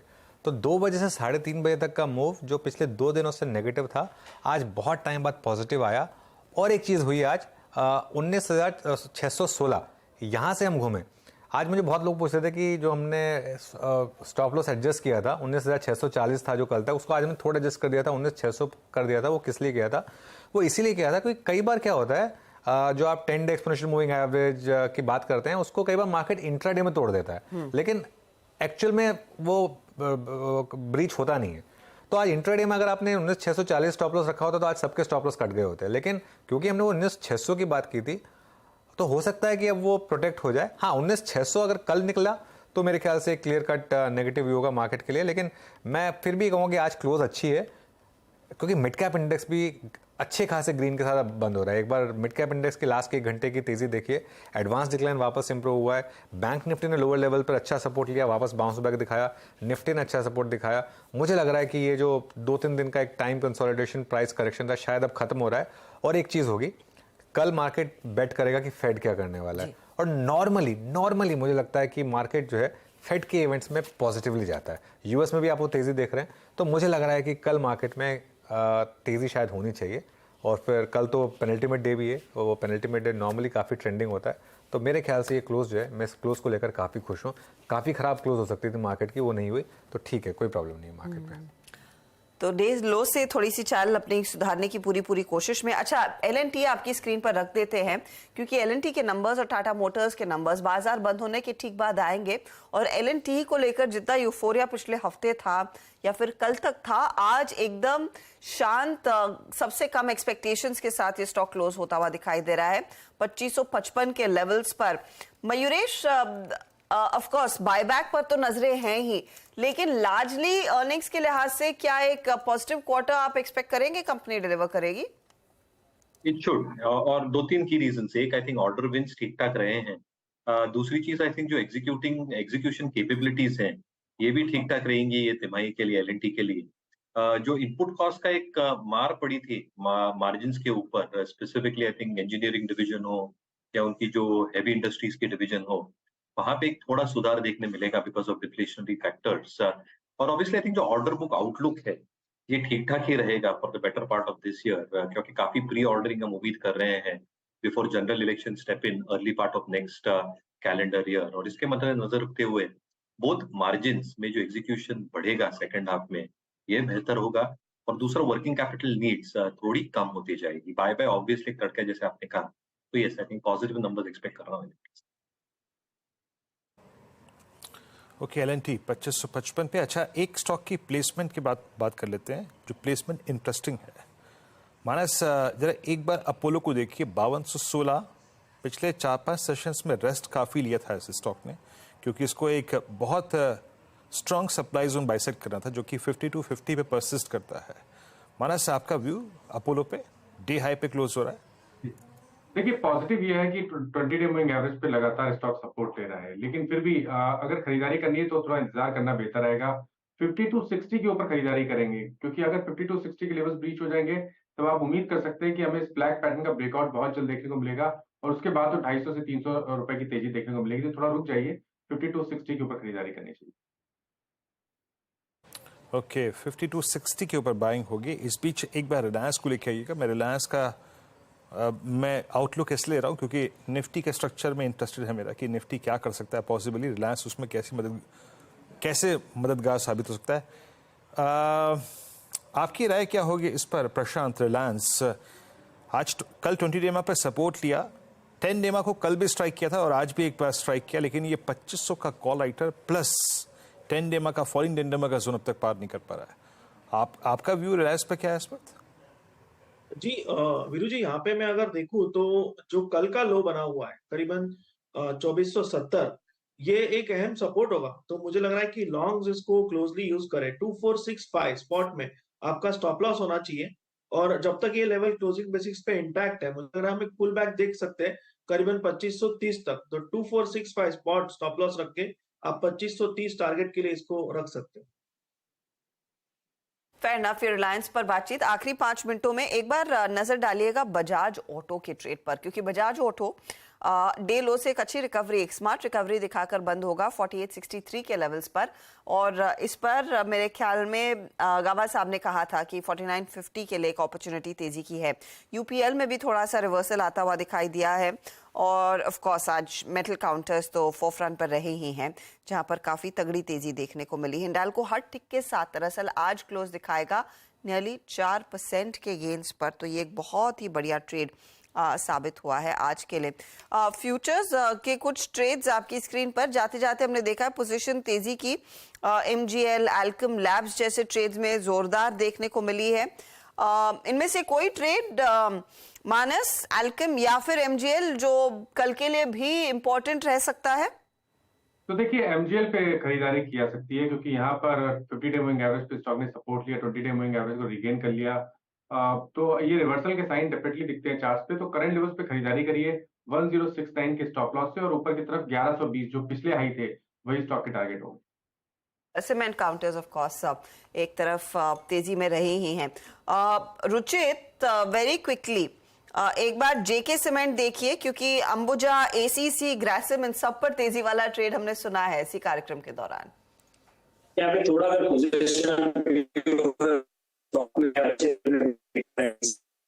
रुचित का ऑडियो थोड़ा खराब नहीं, रुचित आपका ऑडियो थोड़ा खराब है, उसको सॉर्ट करते हैं हम एक बार। लेकिन कुछ और स्टॉक्स देख लेते हैं एक बार क्लोजिंग की तरफ बढ़ने से पहले, जहां पर अच्छे मूव्स आ रहे हैं। अपोलो हॉस्पिटल्स डे हाई पर ये स्टॉक बंद हो रहा है इस समय। उसके अलावा मारुति सुजुकी, शायद ये मंगलवार का एक इंटरवेंशन यहाँ पर डे हाई पर मारुति सुजुकी भी बंद होने की तैयारी कर रहा है इंट्राडे में। अच्छे मूव्स यहाँ पर। कुछ स्टॉक्स जहाँ पर प्रेशर रहा, रिलायंस जिसका जिक्र वीरों ने किया, उसके अलावा विप्रो भी डे लो पर बंद हो रहा है। ये काफ़ी इंटरेस्टिंग है क्योंकि ये फिर से अपने 200 डे मूविंग एवरेज की तरफ बढ़ रहा है, 391 की तरफ। इनफैक्ट विप्रो ही नहीं, एक दो और आईटी स्टॉक्स हैं, एलटीआई, माइंडट्री, यहाँ पर भी थोड़ी सी कमजोरी है इस समय। ये भी अपने 200 डे मूविंग एवरेज की तरफ इस समय स्टॉक बढ़ रहा है। और उसके अलावा एक स्टॉक जिसने 200 डे मूविंग एवरेज को ब्रीच किया है वो है हिंदुस्तान यूनिलीवर। और लीवर के नंबर्स के बाद से हमने प्रेशर देखा था हिंदुस्तान यूनिलीवर पर, और इस महीने इनफैक्ट अभी स्टॉक करीब करीब 4% गिर चुका है। और एग्जैक्टली ये जो प्राइस है इसकी सिग्निफिकेंस समझिए, अपने 52 वीक हाई और 52 वीक लो के bang in the middle Hindustan Unilever, exact middle point between 52 week high and 52 week low. चलिए अब इस क्लोजिंग को समझने के लिए चलते हैं बिग वॉल पर हर्षिता के पास। हर्षिता, शुक्रिया अनुज। इंटरेस्टिंग सेशन आज का, थोड़ी सी वॉलेटिलिटी जरूर देखने को मिली है खासतौर से आखिरी 1.5 घंटे के ट्रेड में, लेकिन जो क्लोज आ रहा है वो 19,680 के आसपास ही आता हुआ, 19,700 से ज्यादा दूर जाकर नहीं टिक रहे। निफ्टी बैंक वॉलेटाइल ज्यादा रहा है of course. Nifty financial services के एक्सपायरी के चलते 62 अंकों की गिरावट निफ्टी बैंक में देखने को मिल रही है। और निफ्टी फाइनेंशियल सर्विसेज का इंडेक्स भी आपकी स्क्रीन पर आ जाएगा, वहां पर क्या स्थिति उभर कर आ रही है। इस क्लोजिंग पर एकदम फ्लैट क्लोज देखने को मिला है। आईटी काउंटर्स थोड़े से बैकफुट पर थे, 80 पॉइंट्स का डिक्लाइन। लेकिन आज मेटल्स का दिन था, एक तरफा तेजी देखने को मिली। टाटा स्टील के नंबर्स आप कहें या फिर चाइना वाला फैक्टर कहें, तेजी रही है। 3% का इजाफा देखने को मिला है मेटल इंडेक्स में। टाटा स्टील खुद करीब 3% ऊपर, जेएसडब्ल्यू स्टील ने इसका साथ दिया। जेएसपीएल जैसे ट्रेड्स भागे हैं, सेल जैसे काउंटर्स भागे हैं, और ये स्टील कंपनियां थी। लेकिन दूसरे मेटल कंपनी आप देखिए, हिंडाल्को हो, नैल्को हो, हिंदुस्तान कॉपर हो, उनमें भी एक तरफा तेजी और अच्छे वॉल्यूम्स के साथ दरअसल आज खरीदारी के सौदे साफ बनते दिखाई दिए। तो ये एक पॉकेट था जहां पर बहुत तगड़े गेन्स देखने को मिले हैं। बैंकों की बात की जाए तो एचडीएफसी बैंक रेडार पर रहना चाहिए क्योंकि वहां पर लगभग 1% का इजाफा बनता दिखाई दिया। कोशिश कोटक, आईसीआईसीआई कर रहे थे डे लो से रिकवरी दिखाने की, लेकिन एचडीएफसी है जो करीब 1694-95 डे हाई पर जाकर टिकता हुआ नजर आया है। एक और ट्रेड जो दोपहर के हिस्से में और खासतौर से आखिरी आधे घंटे में जोर दिखा रहा था वो है जी एंटरटेनमेंट। नियरली 6% का इजाफा इस स्टॉक ने अपने नाम किया और यहां पर हमने देखा है बहुत तगड़े वॉल्यूम्स के साथ दरअसल वो सर्ज खरीदारी का बनता दिखाई दिया है।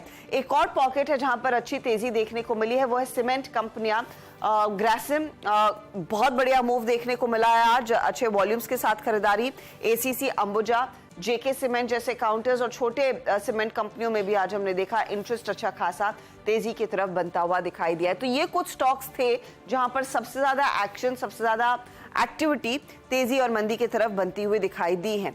चलिए आपके लिए लेकर आते हैं हीट मैप और उसमें आपको साफ दिखेगा कि कहां से तेजी आई और कहां पर मुनाफा वसूली बनती दिखाई दी। अच्छा, 2 ट्रेड जिनके नंबर्स आए हैं दिग्गजों में एशियन पेंट, वहां पर हमने देखा है 4.25% की गिरावट पर एक काउंटर जाकर टिकता हुआ दिखाई दे रहा है। और बजाज ऑटो जिसके नंबर्स हल्के से मिस थे, एशियन पेंट उम्मीद से बेहतर परफॉर्मेंस था लेकिन वहां पर मुनाफा वसूली हुई और बजाज ऑटो हल्का सा मिस, स्टॉक 0.5% नीचे। हाउएवर बजाज ऑटो डे लो से कुछ रिकवरी दिखाकर बंद हो रहा है। आईटीसी के लिए दूसरा सत्र जहां पर हमने देखा है बिकवाली का दिन, कल ही कंपनी ने अनाउंस किया था डीमर्जर आएगा और 2% नीचे। एलएनटी नंबर से पहले 1.5% के नुकसान पर। एसबीआई लाइफ जिसके नंबर्स का इंतजार है वहां पर भी कुछ मुनाफा वसूली, लेकिन तेजी की तरफ Hindalco, Tata steel, JSW steel, वो मेटल कंपनियां। टाटा मोटर्स के नतीजे आएंगे कुछ ही देर में और वो स्टॉक भी इनफैक्ट आज 52 वीक हाई पर जाकर टिकता हुआ, नियरली 2% के गेन्स उधर बने हैं। तो ये है फिलहाल आज आपके लिए क्लोजिंग, एकदम फ्लैट। निफ्टी का क्लोज 19,675 के आसपास दिन जाकर टिकता हुआ और निफ्टी बैंक आप देखेंगे तो 45,829 के लेवल्स पर नियरली 100 पॉइंट की गिरावट वहां। चलिए सीधा सौदा में आशीष और नीरज के बीच जो मुकाबला रहा, टॉप ट्रेड्स कौन से थे?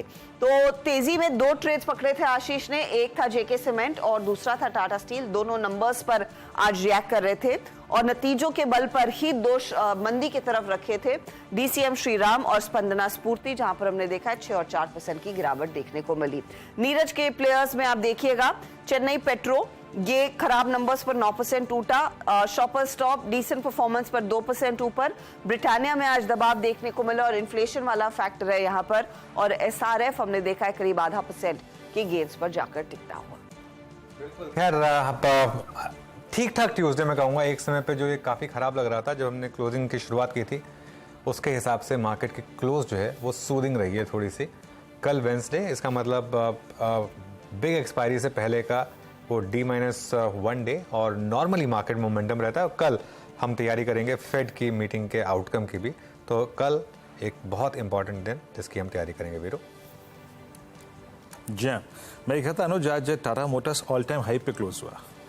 टाटा स्टील 3.5% क्लोज हुआ। अमूमन ये दिन बिलोंग करता है मारुति को, लेकिन ये दिन बिलोंग करता है टाटा को भी। शानदार मूव, ऑल टाइम हाई पे टाटा मोटर्स। खैर सारे समीकरण, सारे फैक्टर्स, अर्निंग्स और निफ्टी के नंबर्स लेकर मौजूद रहेगा हमारा पूरा पैनल। आशीष, मैं, नीरज जी और हर्षता और अनुज सुबह 6:57 पे मॉर्निंग कॉल में, उसके बाद 7:57 पे मुनाफे की तैयारी लेकर। तब तक के लिए नमस्कार।